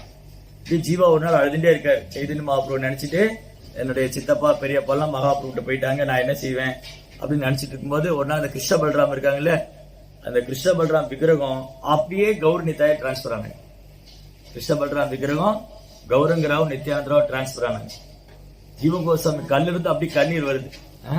பலராமர் நித்யானந்தராவும் கிருஷ்ணர் சைதன்ய மகாபிரபு தரிசனம் கொடுத்துட்டாங்க. அப்போ மகாபிரபு தன் தாமரை பாதை எடுத்து ஜீவகோஸ்வாமி தலையில ஆசீர்வதிக்கிறார். அப்போ நித்யானந்தர் சொல்றார், ஜீவா உங்க உங்க உங்க சித்தப்பாவும் பெரியப்பாவும் விருந்தாவன்ல இருக்காங்க, உங்க மகாபிரபு வந்து உங்களுக்கு விருந்தாவனம் கொடுத்திருக்காங்க, நீங்க விருந்தாவனம் போயிடுங்க, நீ விருந்தாவனம் போய் அவங்க அசோசியேஷன்ல இருந்து நீங்க பக்தி பண்ணுங்க அப்படின்னு பிளஸ் பண்ணாரு நித்யானந்த பிரபு. அப்போ போற வழியில நீ வந்து சாஸ்திரம் படிச்சுன்னு போய்க்கோ. அங்க மதுசூதன் வச்சஸ்பதினு ஒரு பெரிய பண்டிட் இருக்காரு, காசியில வந்து மதுசூதன் வச்சஸ்பதினு பெரிய பண்டிட் இருக்காரு. அவர்கிட்ட எல்லாம் படிச்சுட்டு சாஸ்திரம் எல்லாம் படிச்சுட்டு நீ விருந்தாவன்ல போய் உங்க சித்தப்பாவுக்கும் பெரியப்பாவுக்கும் சர்வீஸ் பண்ணுங்க. அந்த சின்ன குழந்தை அப்பயே பிளஸ் பண்ணாங்க. அப்புறம் அவங்க நவதீப் வந்தப்போ நித்யானந்த பிரபு பர்சனலா கூட்டிட்டு போனார். ஜீவகோஸ்வாமி நவதீப் வந்தப்போ நித்யானந்த பிரபு அவரே கூட்டிட்டு போய் எல்லா இடத்தையும் சுத்தி காமிக்கிறார். பகவான் சைதன்யம் அப்படி எங்க லீல பண்ணாரு, எங்கெல்லாம் பக்தரோட நாமசங்கீர்த்தனை பண்ணாரு, ஸ்ரீவாஸ்தவர வீடு, அத்வைத பிரபுவோட வீடு, தென் கடைசியில மகாபிரபு வீட்டுக்கே கூட்டிட்டு வந்தார். மகாபிரபு வீட்டுக்கு கூட்டிட்டு வந்து சச்சி மாதாவும் விஷ்ணு பிரியாவும் பிரசாதம் பண்ணி கொடுத்தாங்க ஜீவகோஸ்வாமி. அப்படி பெரிய பாக்கியம் அவங்க இவங்களெல்லாம் பார்த்து ஜீவகோஸ்வாமி. அப்புறம் நித்யானந்த பிரபு சொன்னாங்க, நீங்க வந்து விருந்தாவனம் போங்க. அப்ப விருந்தாவனம் வந்துட்டு ரூப கோஸ்வாமிட்ட வந்தார். ஃபர்ஸ்ட் சனாதன்கிட்ட வந்தார். சனாதன் கோஸ்வாமிட்ட வந்துட்டு, நீ எனக்கு தீட்சை கொடுத்து என்ன சீடரா எடுத்துக்கங்க. சனாதன் சொன்னாரு, அவர் ரொம்ப பணிவு சனாதன், இல்ல நீங்க ரூபாட்ட போங்க, ரூப கோஸ்வாமி போய் சர்வீஸ் பண்ணுங்க, அவர்கிட்ட தீட்சை வாங்கிக்கோங்க. ரூப கோஸ்வாமிட்ட வந்தார். ரூப கோஸ்வாமிட்ட வந்துட்டு பாருங்க, இவரு தீட்சையை கேட்டுட்டு போறாரு. ரூப கோஸ்வாமி ஒண்ணுமே சொல்லல, அவர் சர்வீஸ் பண்ணிட்டு இருக்காரு ராதா கோவிந்த தேவர். அப்ப அந்த கோயில்ல தங்கிட்டு ராதா கோவிந்த தேவர் கோயில்ல இன்னைக்கு ஒரு டெம்பிள் இருக்கு, ராதா கோவிந்த தேவர் டெம்பிள். வந்தாவன் ராதா கோவிந்த தேவர் கோயில்ல ரொம்ப ரொம்ப எளிமையான சேவை. கோயிலை கூட்டுறது, பெருக்கிறது, சுத்தம் பண்றது, பிரசாதம், ரூப கோஸ்வாமி பிரசாதம் தயார் பண்றது, அவர் எழுதுறதுக்கு பென்சில் சீ வைக்கிறது, இந்த ஓலையெல்லாம் ரெடி பண்றது. இந்த அன்னைக்கெல்லாம் பண ஓலையில எழுதுவாங்க, அதை வந்து ஷேப் பண்ணணும். சோ மெனி ஒர்க் இருக்கு. இன்னைக்கு நம்ம வந்து ஆன்லைன்ல ஜிபே பண்ணி விட்டா பாவத செட்டு நம்ம வீட்டுக்கு வந்துடும் இல்லையா. இன்னைக்கு வந்து டெம்பிள்ல கூப்பிட்டு இந்த நம்பருக்கு நான் ஜிபே பண்ணிட்டேன், பாவத செட்டு அனுப்பிச்சு விடுங்கன்னா அடுத்த ஒரு அரை மணி நேரத்துல பாவத செட்டு வீட்டுக்கு வந்துடும். அன்னைக்கு பாவதம் செட்டு வேணும்னா 12 ஸ்கந்தம் 18,000 ஸ்லோகம் உட்காந்து கையில எழுதணும். உட்காந்து ஓலை எடுத்து அதுல எழுதணும் பாகவதம். அப்படி எழுதினாதான் ஒரு காப்பி. ஒரு காப்பி பாகவதம் செட் நமக்கு வேணும்னா 500 வருஷத்துக்கு முன்னாடி பாகவதம் ஒரு செட்டு வேணும்னா அந்த ஓலை எடுத்து கையில எழுதி அதை காப்பி பண்ணணும். அப்படிதான் அடுத்த காப்பி. இப்ப ஜெராக்ஸ் பிரிண்ட் அவுட்ல அடிக்க முடியாது. பிடிஎஃப் ஃபைல் அடிச்சுட்டு நீங்க பிரிண்ட் அவுட் போட்டுக்கலாம் சொல்ல முடியாது. அன்னைக்கு பிடிஎஃப் ஃபைலும் கிடையாது, பிரிண்ட் அவுட்டும் கிடையாது, அன்னைக்கு பிரிண்டிங் பிரஸும் கிடையாது. எல்லாம் ஓன் ரைட்ல கையில எழுதணும். ஜீவ கோஸ்வாமி என்ன பண்ணுவாங்க, உட்கார்ந்து ரூப கோஸ்வாமி கிரந்தங்கள், சனாதன் கோஸ்வாமி கிரந்தங்கள்லாம் எழுதினார். அதை காப்பி பண்ணார். அதுக்கப்புறம் அவருக்கு எழுதுறதுக்கு நிறைய நல்லா சேவை பண்ணார். அந்த பென்சில் ரெடி பண்றது, அந்த இது ரெடி பண்றது, அது மாதிரி ரொம்ப ரொம்ப சின்ன சின்ன சேவைகள். இப்படி எந்த ஒரு உள்நோக்கம் இல்லாம எந்த ஒரு எதிர்பார்ப்பும் இல்லாம வெறுமனே அந்த குருமார்களுக்கு சேவை பண்ணார் ரூப் சனாதன். அப்பதான் ரூப கோஸ்வாமி ஒரு நாளுக்கு தீட்சை கொடுத்தாரு ஜீவ கோஸ்வாமி. இன்னைக்கு குரு தேடி தீட்சை கொடுக்க தயாரா இருக்காரு. நம்ம சொல்ற குருமாரை நான் அடுத்த தடவை வாங்கிக்கிறேன், இல்லைன்னா கொஞ்சம் வருஷம் போகட்டும். அன்னைக்கு குருவை தேடி போனாங்க. அன்னைக்கு சீடர்கள்லாம் குருவை தேடி போனாங்க. குருமார்கள் தீட்சை கொடுக்க யோசிச்சுதான் தயங்கிதான் கொடுத்தாங்க. இன்னைக்கு குருமார்கள் தயாரா இருக்காங்க, எப்படியாவது இவங்களை பகவான்கிட்ட அனுப்பணும், இவங்களை கிருஷ்ணருக்கு சேவை பண்ண வைக்கணும்னு. நம்ம தயங்கிட்டு இருக்கோம், இன்னைக்கு வாங்கலாமா, இல்லைன்னா 2 வருஷம் போகட்டுமா, இல்ல 10 வருஷம் போகட்டுமா, அதுக்குள்ள நம்ம போய் சேர்ந்துருவோம். அதனால இந்த விஷயங்களை தள்ளி போடவே கூடாது. என்னைக்கு குரு நம்ம கிடைக்கிறாரோ அது குரு கிருஷ்ண பிரசாத். குரு கிடைக்கிறது கிருஷ்ணருடைய கருணை, கிருஷ்ணர் கிடைக்கிறது குருவோட கருணை. இதுல இது உடனே அந்த ஆப்பர்ச்சுனிட்டி எடுத்துட்டு. அப்போ ஜீவ கோஸ்வாமிக்கு ரூப கோஸ்வாமி தீட்சை கொடுத்தாரு. தீட்சை கொடுத்து அவர் சீடரா திண்டாரு. ரொம்ப எளிமையான பணிவான சேவை பண்ணிட்டு. அப்போ ஒரு நாள் ரூப கோஸ்வாமி புத்தகம் எழுதிட்டு இருக்காரு, பக்தி ரசாம் சிந்து. பக்தி ரசாம் சிந்து ரொம்ப ரொம்ப முக்கியமான புத்தகம். என்னன்னா, சைதன்ய மகாபிரபு பிரயாகையில வச்சு வேணி மாதவர் கோயில்ல 10 நாள் அந்த திரிவேணி சங்கமத்துல தசாஸ்வமேத காட், 10 அஸ்வமேத யாகம் நடந்த இடம் அந்த தசாஸ்வமேத காட். அந்த படித்துறையில உட்கார்ந்துட்டு ரூப கோஸ்வாமி 10 நாள் சைதன்ய மகாபிரபு இன்ஸ்ட்ரக்ஷன் கொடுத்தாரு. அதை விவரமா எழுத சொன்னதான் பக்தி ரசாம் சிந்து. ஒருத்தர் கிருஷ்ண பக்தியில முன்னேற்றம் அடைகிறதுக்கு ஒரு பக்தன் என்னென்ன செய்யணும், என்ன செய்யக்கூடாது, பக்தியினுடைய உன்னதமான நிலை என்ன, பக்திங்கிறது எவ்வளவு உன்னதமானது, அதெல்லாம் மகாபிரபு அந்த ஒரு சயின்ஸ், டிவோஷனல் சயின்ஸ், பக்தி தொண்டுடைய விஞ்ஞானத்தை சைதன்ய மகாபிரபு ரூப கோஸ்வாமி சொல்லி அந்த புத்தகமா எழுத சொன்னார். அதுதான் பக்தி ரசாம் சிந்து. அதுதான் அவர் எழுதுங்க. அதை எழுதி முடிக்கும் போது அங்க விருந்தாவன உட்காந்து எழுதி முடிக்கிறார். சைதன்ய மகாபிரபு வாரணாசியில வச்சு சொன்னார் பக்தியினுடைய மகிமையெல்லாம். அதை விருந்தாவன்ல ரூப கோஸ்வாமி புக்கை எழுதினார். அதை எழுதி முடிக்கும் போது வல்லபாச்சாரியர்னு ஒரு ஆச்சாரியர் வர்றார், ஒரு மூத்த பக்தர். அவரை பார்த்தோன்னே ரூப கோஸ்வாமி என்ன பண்ணார், இந்த புத்தகத்தை அவர் கையில கொடுத்து, இதுல ஏதாவது பிழை இருந்தா சொல்லுங்க, நான் இப்பதான் இந்த புக்கை எழுதி முடிச்சிருக்கேன், இதுல ஏதாவது பிழை இருந்தா நீங்க திருத்தி கொடுங்கன்னு சொல்லிட்டு ஒரு யமுனையில குளிக்க போயிட்டார். அவர்கிட்ட புக்கு கொடுத்துட்டு அவருக்கு நமஸ்காரம் பண்ணிட்டு, வல்லபாச்சாரியருக்கு நமஸ்காரம் பண்ணிட்டு, அந்த புத்தகத்தை அவர் கையில கொடுத்துட்டு இவர் குளிக்க போயிட்டார். யாரு? தூங்கிட்டீங்களா? இல்ல ரூப கோஸ்வாமி தானே, ரூப கோஸ்வாமி. அப்ப இவர் உட்காந்து செக் பண்றாரு, ஏதாவது மிஸ்டேக் இருக்கான்னு பாத்துட்டு இருக்காரு வல்லபாச்சாரி. அவ பக்கத்துல ஜீவ கோஸ்வாமி நின்று இருந்தார். ரூப கோஸ்வாமி இந்த புத்தகத்தை அவர்கிட்ட கொடுத்து பிழை திருத்தம் பண்ணுங்கன்னு சொல்லிட்டு போனார் இல்லையா, அப்போ அங்க ஜீவ கோஸ்வாமி நின்று இருந்தார். ரூப கோஸ்வாமி அந்த பக்கம் போனதுக்கு அப்புறம் ஜீவ கோஸ்வாமி சொன்னாரு, நீங்க ரூப கோஸ்வாமி எழுத்துல பிழை இருக்குன்னு நினைக்கிறீங்க. அவர் யாரு? அவர் பகவானின் நித்தியமான சேவகர். ஆத்மீக லோகத்துல கோலோ வந்தாவத்துல பகவானுக்கு நித்தியமா சேவை பண்றவர். அவர் இதயத்துல என்ன இருக்கோ அது சைதன்ய மகாபிரபு சொல்றாரு, ஸ்ரீ சைத்தன்ய மனோபீஷ்டம் ஸ்தாபிதம் ஏன பூதலே ஸ்வயம் ரூப கதா மையம் ததாத்தின்னு சொல்ற. ரூப கோஸ்வாமி என்ன எழுதினாலும் அது அவருடைய எழுத்து கிடையாது, பகவான் அவர் எழுத வைக்கிறார். அந்த எழுத்துல எப்படி நீங்க பிழை கண்டு பிழை திருத்த முடியும்னாரு. எப்படி ரூப கோஸ்வாமி எழுத்துல நீங்க பிழை திருத்தம் பண்ண முடியும்னு கேட்டாரு. அப்பதான் அவருக்கு ஸ்ட்ரைக் ஆகுது, ஆமா நான் ரூப கோஸ்வாமி புத்தகத்துல பிழை கண்டுபிடிக்கிறதா, அது எப்படி இது பிழையே இருக்காது அப்படின்னு புத்தகத்தை மூடி வச்சுட்டு போயிட்டாரு. போற வழியில எழுத்த மாதிரி பாக்குறாரு ரூப கோஸ்வாமிய. எனக்கு நல்லா புரிஞ்சு போயிடுத்து, ஜீவ கோஸ்வாமி எல்லாம் புரிய வச்சுட்டாரு, உங்க எழுத்துல எப்படி பிழை இருக்க முடியும் அப்படின்னு நமஸ்காரம் மட்டும் போயிட்டாரு. இவருக்கு ஒரே ஆச்சரியம், ஜிஜோ என்ன அபராதம் பண்ணிட்டோமோ நம்ம, ஜீவ கோஸ்வாமி சொல்லிட்டாருன்னு திரும்ப வந்துட்டு அவர் சொல்றார் ரூப கோஸ்வாமி, ஜீவா உனக்கு விருந்தாவனத்துல இருக்கிற தகுதி கிடையாது, உனக்கு விருந்தாவன்ல இருக்கிறதுக்கு லாய்க்கு இல்ல, நீ விருந்தாவனத்துக்கு போயிருந்தார். ஏன்னா உன்கிட்ட பணிவு இல்ல. அவர் யார்? அவரு வல்லபாச்சாரியர், எவ்வளவு பெரிய ஆச்சாரியர், அவரு எவ்வளவு பெரிய பக்தர், அவரு மூத்த பக்தர், அவர்கிட்ட போய் நீ அவருக்கு சொல்லியிருக்க, நீ அப்படின்னு சொல்லி நீ விருந்தாவனம் இருக்கக்கூடாது, போயிடுங்க. குரு சீடரை பார்த்து என்ன சொல்றாரு?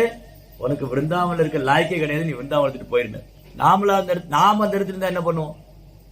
நாம அந்த இடத்துல இருந்தா முதல்ல நம்ம செஞ்சது நியாயப்படுத்துவோம்.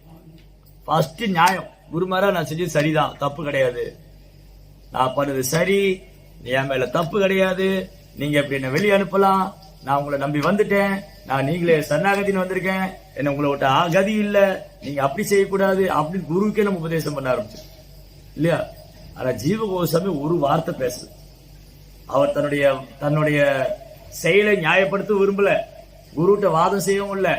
அவருடைய இன்ஸ்ட்ரக்ஷன் என்னது? என்ன வெளியே போக சொல்லிட்டாரு, நான் வெளியில போறேன், அவ்வளவு. ஒண்ணுமே பேசாம வெளியில வந்துட்டார். விருந்தாவனத்தை விட்டு போயிட்டு மதுரால யமுனா நதிக்கரையில உட்காந்து சாட்டிங் பண்ணிட்டு இருக்காரு. ஹரே கிருஷ்ணா கிருஷ்ண கிருஷ்ணா ஹரே ஹரே, ஹரே ராமா ராம ராமா ஹரே. ஆனா குருவை பிரிச்சுட்டு அழுதுட்டே இருக்காரு. எனக்கு குருமாராஜ் சேவை பண்ண முடியல, நான் விருந்தாவனத்துக்கு வந்துட்டு அழுதுட்டு இருக்காரு. அப்போ சனாதன் என்ன பண்ணுவாருன்னா, சனாதன் கோஸ்வாமி அப்படியே மதுரா விருந்தாவன்லாம் போய் அங்க சனாதன் கோஸ்வாமி எல்லாருக்கும் ரொம்ப பிரியமான ஆச்சாரியர். அவங்க ஒரு ஃபேமிலி மெம்பர் மாதிரி. சனாதன் விருந்தாவன் போனாலும் அங்க எல்லாருமே அவருக்கு சனாதன் ரொம்ப பிடிக்கும். ஒரு குடும்பம், ஒரு நண்பர் மாதிரி பேசிட்டு இருப்பாரு. அப்ப எல்லாம் ஓடி வந்தாங்க. இங்க ஒரு சாது உட்காந்து அழுதுட்டே இருக்காரு மதுரால. அப்ப சனாதனுக்கு புரிஞ்சு படுத்து அது ஜீவ கோஸ்வாமி தான். அப்புறம் கூட்டிட்டு வர்றாரு ஜீவ கோஸ்வாமி. சனாதன் கூட்டிட்டு வந்து ஜீவ கோஸ்வாமி கூட்டிட்டு வந்துட்டு ரூப கோஸ்வாமி சொல்றாரு, ரூப கோஸ்வாமி நீங்க சைதன்ய மாப்புடைய போதனையில ஒண்ணு ஃபாலோ பண்ண மாட்டேங்கிறீங்க, நீங்க சைதன்ய மாப்புடைய கட்டளையில ஒண்ணு பின்பற்ற மாட்டேங்கிறீங்க. ஒன்னு ரூப கோஸ்வாமி தூக்கி வாரி போட்டுச்சு. ஐயோ, நான் போய் சைதன்ய மாப்புடைய கட்டளை ஒண்ணு ஃபாலோ பண்ணல, அது பெரிய அபராதம் ஆயிடும். நான் என்ன பண்ணல சொல்லுங்க, நான் என்ன தப்பு பண்ணிட்டேன், நான் என்ன ஃபாலோ பண்ணல? நீங்க ஜீவன் மேல கருணை காமிக்க மாட்டேங்கிறீங்க, நீங்க ஜீவா மேல கருணை காமிக்க மாட்டேங்கிறீங்க. அப்ப என்ன அர்த்தம்? ஜீவ கோஸ்வாமி நீங்க ஏத்துக்குங்க, அவர் என்ன தப்பு பண்ணாரு. ஆக்சுவலி ரூப கோஸ்வாமி நல்லா தெரியும் ஜீவ கோஸ்வாமிட்ட எந்த தப்பு இல்லைன்னு. ஆனாலும் அவருடைய பணிவு இந்த உலகத்துக்கு தெரியணும். ஒரு பக்தன் ஒரு சீடன் குருவிட்ட எப்படி பணிவா இருக்கணும், குரு முன்னாடி தன்னை முட்டாளாதான் காமிச்சுக்கணும், எவ்வளவு பணிவா இருக்கணும். குருவிட்ட ஆர்கியூமெண்ட் பண்றதோ வாதம் செய்யறதோ இல்ல தன்னுடைய செயலை நியாயப்படுத்துற வேலையும் இருக்கக்கூடாது. குரு மகாராஜ் குரு ஒன்னு சொல்லிட்டாரா அவ்வளவுதான், அதுக்கு மேல ஒரு அதிகாரப்பூர்வமான இதே கிடையாது, ஆர்டரே கிடையாது. நம்ம ரொம்ப இன்டெலிஜென்ட். நம்ம என்ன பண்ணுவோம்னா, நான் ஒரு முடிவு பண்ணிட்டேன்.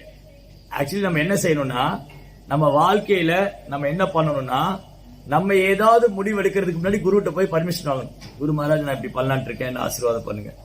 நம்ம என்ன பண்ணுவோம், இதெல்லாம் முடிவு பண்ணிட்டு குருகிட்ட போறது. நான் இந்த பொண்ணை கல்யாணம் பண்றேன், ஆசீர்வாதம் பண்ணுங்க, நான் இந்த இடத்துல வேலைக்கு போலான் இருக்கேன். அப்போ முடிவு நான் பண்ணிட்டேன், அங்க முடிவு குருகிட்ட ஓடல. அது ஃபர்ஸ்ட் கிளாஸ் டிசேபிள் கிடையாது, அது முதல் தரமான சீடர் இல்ல. முதல் தரமான சீடர் குரு என்கிட்ட என்ன எதிர்பார்க்கிறாரு, அவரை எப்படி நான் திருப்திப்படுத்துறது, அவருக்கு எப்படி சேவை பண்றது, அது ரொம்ப ரொம்ப இம்பார்ட்டன்ட். இது ரெண்டாவது இன்சிடென்ட் என்னன்னா, இன்னொரு தடவை ரூப் நாராயண் ஒரு திக்விஜய் பண்டிட். அந்த காலத்துல பண்டிதர்கள் நிறைய இருப்பாங்க. அவங்க என்ன பண்ணுவாங்கன்னா, ஊரா போய் தர்க்கம் பண்ணுவாங்க. அன்னைக்கு சாஸ்திரம் படிச்ச நிறைய பண்டிதர்கள் பிராமணர்கள் என்ன பண்ணுவாங்கன்னா, தன்னுடைய பாண்டித்யத்தை தன்னுடைய ஸ்காலர்ஷிப் காமிக்கிறதுக்காக என்ன பண்ணுவாங்க, ஊரா போய் தர்க்கம் செய்வாங்க. அந்த மாதிரி ஒரு திக்விஜய் பண்டிட்னா அவங்க ஒரு ஊரா போய் தர்க்கம் பண்ணுவாங்க. தர்க்கம் பண்ணி ஜெயிச்சுட்டு இவன் பெரிய ஸ்காலர், பாருங்க இந்த ஊர்லயே இவர் தான் பெரிய ஸ்காலர், இந்தியாலே ஒரு பெரிய ஸ்காலர் அப்படின்னு அந்த ஃபேம், அந்த புகழ் பேரு இதெல்லாம் ஒரு பெரிய ஒரு இன்ட்ராக்ஷன், ஒரு போதை மாதிரி. அது அந்த ரூப் நாராயணுக்கு என்னன்னா, பல திக்குகள்ல போய் பல பிராமணர்கள் பண்டிதர்களை ஜெயிச்சு கையெழுத்து வாங்கி வச்சிருப்பாரு, ஒரு பெரிய ரெக்கார்டே வச்சிருப்பாரு. இந்த ஊர்ல போய் இந்த பண்டிதரை ஜெயிச்சேன், எந்த ஊர்லயாவது பெரிய பண்டிதன் இருந்தா அவன்கிட்ட போய் தர்க்கம் பண்ணி அவனை ஜெயிச்சுட்டு அவன்கிட்ட எழுதி வாங்கிக்கிறது, நான் இப்படி தோத்து போயிட்டேன். இப்படி அவர் ஊரெல்லாம் போயிட்டு சுத்திட்டு அவர் என்ன கேள்விப்பட்டா, பிருந்தாவன்ல 3 சாதுக்கள் இருக்காங்க, பெரிய பண்டிதன்மார்கள், ரூப் சனாதன் ஜீவா, இந்த 3 பேருமே பெரிய பண்டிதர்கள். இவங்களே ஜெயிச்சுட்டேன்னா என்னுடைய புகழ் விருந்தாவனம் மதுரா துவாரகா அயோத்தி எல்லா பக்கம் பரவிடும். அப்புறம் ரூப் நாராயணோட ஒரு சிறந்த ஸ்காலரே கிடையாதுன்னு, அப்பேற்பட்ட புகழ் பாரதம் முழுவதும் என் புகழ் பரவிருந்தா விருந்தாவனம் வந்தான். விருந்தாவன்ல ரூப கோஸ்வாமிட்ட வந்தார். ரூப கோஸ்வாமிட்ட இந்த மாதிரி நான் உங்க கூட தர்க்கம் பண்ணணும், நீங்க பெரிய பண்டிதன் கேள்விப்பட்டேன், நீங்க நிறைய சாஸ்திரம் படிச்சிருக்கீங்க, பெரிய பண்டிதன் கேள்விப்பட்டேன், நான் உங்களோட தர்க்கம் பண்ணணும். யார் சொன்னா? ரூப் நாராயண். யாருக்கிட்ட? ரூப கோஸ்வாமி சொன்னார், எனக்கு நேரம் இல்ல, எனக்கு உங்க அளவுக்கு ஸ்காலர் இல்ல, நீங்க வேணா கொடுங்க, நான் எழுதி கொடுத்துறேன்னு, உங்க பத்திரத்தை கொடுங்க. இந்த மாதிரி ரூப கோஸ்வாமியாக நான் ரூப் நாராயணன் தோற்றுவிட்டேன்னு எழுதி கையெழுத்து போட்டு கொடுத்துட்டார். இவனுக்கு ரொம்ப சந்தோஷம். இவன் என்ன நினைச்சுன்னா ரூப கோஸ்வாமி பயந்துட்டார் போல இருக்கு, தன்ட்டு ஆர்கியூ பண்றதுக்கு பயந்து போய் எழுதி கொடுத்துட்டாருன்னு நினைச்சிட்டு ரொம்ப சந்தோஷமா அவன் சனாதன் கோஸ்வாமிட்ட வந்தான். சனாதன் கோஸ்வாமிட்ட வந்துட்டு, இங்க பாருங்க, நான் வந்து பெரிய ஸ்காலர், உங்க சகோதரர்கிட்ட நான் போனேன் டிபேட் பண்றதுக்கு, தர்க்கம் பண்றது போனா அவர் எழுதி கொடுத்துட்டாரு. நீங்க என்ன பண்ண போறீங்க? நீங்க என் கூட தர்க்கம் பண்றீங்களா இல்ல எழுதி கொடுத்துட்டீங்களா நீங்களும்? ஓ, ரூப கோஸ்வாமி எழுதி கொடுத்துட்டாருன்னு. சனாதன் என்ன கேட்டாரு? ரூப கோஸ்வாமி எழுதி கொடுத்துட்டாரு. ஆமா, ரூப கோஸ்வாமி எழுதி கேள்வி. அப்ப நானும் பண்ணிடுறேன். அவர் என்ன பண்ணாரு? அந்த பேப்பரை வாங்கி சனாதன் கோஸ்வாமி ஆகிய நான் ரூப் நாராயணன் தோற்றுவிட்டேன்னு எழுதி கைது போட்டு. இவனுக்கு ரொம்ப சந்தோஷம். வந்த வேலை சுலபமா முடிச்சுது. யாரு பெரிய ஸ்காலர் நினைச்சிட்டு வந்தாரோ, யார்கிட்ட தர்க்கம் பண்ணா ஜெயிக்கிறது ரொம்ப கஷ்டம், யாரு கூட தர்க்கம் பண்ணா ஜெயிக்கிறது ரொம்ப கஷ்டம் நினைச்சிட்டு வந்தாரோ அவங்க ரொம்ப சாதாரணமா எழுதி கொடுத்துட்டாங்க. இவனுக்கு என்னாச்சு? இவர் கண்டு பயந்து போயிட்டாங்கன்னு நினைச்சிட்டாங்க. ஓ, இவங்க நம்மகிட்ட தர்க்கம் பண்றதுக்கு பயந்து போய் எழுதி கொடுத்துட்டாங்க. தென் கடைசியில யமுனா நதிக்கரையில ஜீவ கோஸ்வாமி உட்காந்துட்டு இருந்தாரு. ஜீவ கோஸ்வாமிட்ட வந்தாரு. அப்ப ஜீவ கோஸ்வாமிக்கு ஒரு 14-15 வயசு தான் இருக்கு, யங் பாய். அவர்கிட்ட வந்தாரு. இந்த பாருப்பா, நான் கேள்விப்பட்டேன் நீங்க விருந்தாவன் ஒரு பெரிய பண்டிதன்னு, உங்க சித்தப்பா பெரியப்பா எழுதி கையெழுத்து போட்டு கொடுத்துட்டாங்க, உனக்கு எப்படி வசதி? நீ எழுதி கையெழுத்து போட்டு கொடுத்துறியா? ஓ, நீங்க தான் ரூப் நாராயணா? ஆமா, ஐ ஆம் த கிரேட் ரூப் நாராயண் திக்விஜய் பண்டிட். ஓ, நீங்க தான் உட்காருங்க, நம்ம தர்க்கம் பண்ணலாம். நான் எழுதியெல்லாம் தர போறது இல்ல, நான் எழுதி கொடுக்க போறது இல்ல, நான் உங்ககிட்ட வாதம் செய்யறேன். 7 நாள் நடந்தது. யமுனா நதிக்கரையில உட்காந்துட்டு 7 நாள் ரூப் நாராயணனுக்கும் ஜீவ கோஸ்வாமிக்கு தர்க்கம் நடந்து 7வது நாள் ரூப் நாராயணனோட மூக்கெல்லாம் அறுத்து விட்டேன். அவனோட கர்வத்தெல்லாம் போக்கி அவனை ஓட விட்டேன். என்ன பெரிய ஸ்காலர்னு. யாரு? 14 வயசுல ஜீவ கோஸ்வாமி ரூப் நாராயணனுடைய அகங்காரத்தை உடைச்சு அவனை பிருந்தாவன் விட்டு ஓட வச்சுட்டேன். 7வது நாள் அவன் வந்து தர்க்கத்துல தோத்து போய் இந்த சின்ன பையன் கூட ஜெயிக்க முடியாம அவமானப்பட்டு ஓடி போயிட்டான். அவனை பொறுத்த வரைக்கும் சின்ன பையன், ஆனா இவர் வந்து லார்டுடைய எட்டர்னல் அசோசியேட், பகவானுடைய நித்தியமான சேவர். ஜென்மைஸ்வரிய சுதஸ்ரீபித் ஏதமாதம் அபத்மான். இல்லையா? ஒருத்தருக்கு உயர்ந்த குல பிறப்பு, கல்வி, அறிவு, புகழா இருந்தா ஒரு கர்வம் வந்துடும். ஓ, நான் யாரு தெரியுமா சொல்லுவான். நான் யாரு? மலேசியால வந்து கேட்டு பாரு, நான் யாரு சொல்லுவாங்க. இல்லையா? மலேசியால லங்காவி பக்கம் வந்து கேட்டு பாருங்க யாருன்னு சொல்லுவாங்க. உனக்கு என்ன தெரியும் பத்தி? இல்லையா? இந்த மாதிரி வந்து வீண் கர்வம். நீங்க வந்து பெனாங்ல வந்து கேட்டு பாருங்க, என்ன பத்தி சொல்லுவாங்க.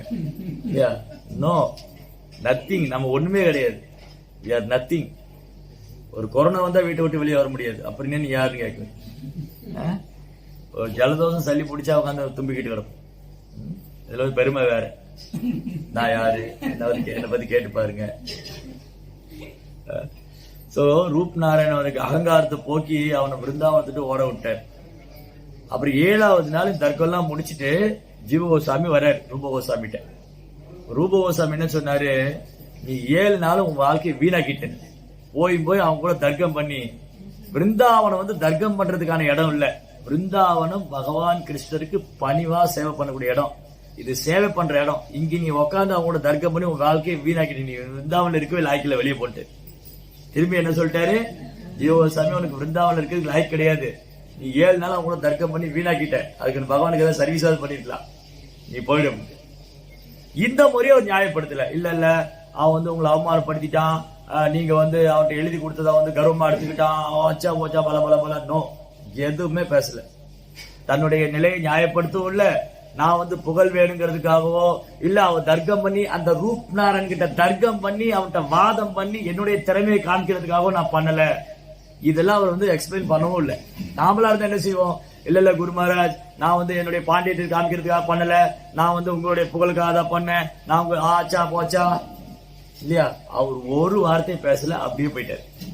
ரூப கோஸ்வாமியுடைய பாதத்துல விழுந்து நமஸ்காரம் பண்ணிட்டு அவர் போயிட்டு யமுனா நதிக்கரையில மதுரால இந்த முதலைகள்லாம் இருக்கும். முதல்ல அந்த முதலை என்ன பண்ணும், ஒரு இடத்துல இப்படி தோண்டுமா, அந்த தோண்டி அந்த பொந்துக்குள்ள இருக்கும், அது கொஞ்ச நேரம் இருக்கும், அப்புறம் வேற இடத்துக்கு போயிடும். இவர் என்ன பண்ணாரு? முதல்ல தோண்டின அந்த குழிக்குள்ள போய் உட்காந்துருப்பார் ஜீவ கோஸ்வாமி. உட்காந்துட்டு சாப்பிடாம தூங்காம அழுதுட்டே இருக்காரு. எனக்கு வந்து ரூப கோஸ்வாமி சர்வீஸ் கிடைக்கல, எனக்கு குரு வந்து என்ன வெளியே அனுப்பிச்சிட்டாரு, என்னால பிருந்தாவன்ல சர்வீஸ் பண்ண முடியல, நான் ரொம்ப துர்பாக்கியசாலி, என்னோட ஒரு துர்பாக்கியசாலி யாரு இருக்க முடியும், எனக்கு ஒரு தூய பக்தர் குருவா கிடைச்சும் எனக்கு பிருந்தாவன் கிடைச்சும் நான் வந்து சேவை பண்ண முடியாம நான் ரொம்ப வீழ்ந்த ஆத்மாவா இருக்கேன்னு சொல்லிட்டு அவர் உட்காந்து அழுதுட்டு இருக்காரு. அழுதுட்டே சேட் பண்றாரு, ஹரே கிருஷ்ணா கிருஷ்ண கிருஷ்ண ஹரே ஹரே, ஹரே ராம ராம ராம ஹரே ஹரே. அந்த மதுரால இருக்கிறவங்களாம் பாக்குறாங்க, இந்த சாது அந்த குழி விட்டு வெளியில வரல, உட்காந்து சாண்ட் பண்ணிட்டே இருக்காரு, சாப்பிடல தூங்கல, அவருடைய சாண்டிங் கேட்டுட்டே இருக்கு. அப்போ சனாதன் மதுராவுக்கு வந்தார். அப்போ ஓடி வந்தாங்க எல்லாம், சனாதன் பாபா சனாதன் பாபா. அங்க ஒரு சாது அந்த குழிக்குள்ள உட்காந்துட்டு சாண்ட் பண்ணிட்டே இருக்காரு, அவர் சாப்பிடவே மாட்டேங்கிறாரு, தூங்க மாட்டேங்கிறாரு, அழுதுட்டே இருக்காரு. அப்ப சனாதன் புரிஞ்சு போயிடுத்து, அது ஜீவகோஸ்வாமி கூட்டின்னு வர. ஜீவகோஸ்வாமி போய் அந்த குழியில இருந்து வெளியே தூக்கி கூட்டின்னு வந்தார்.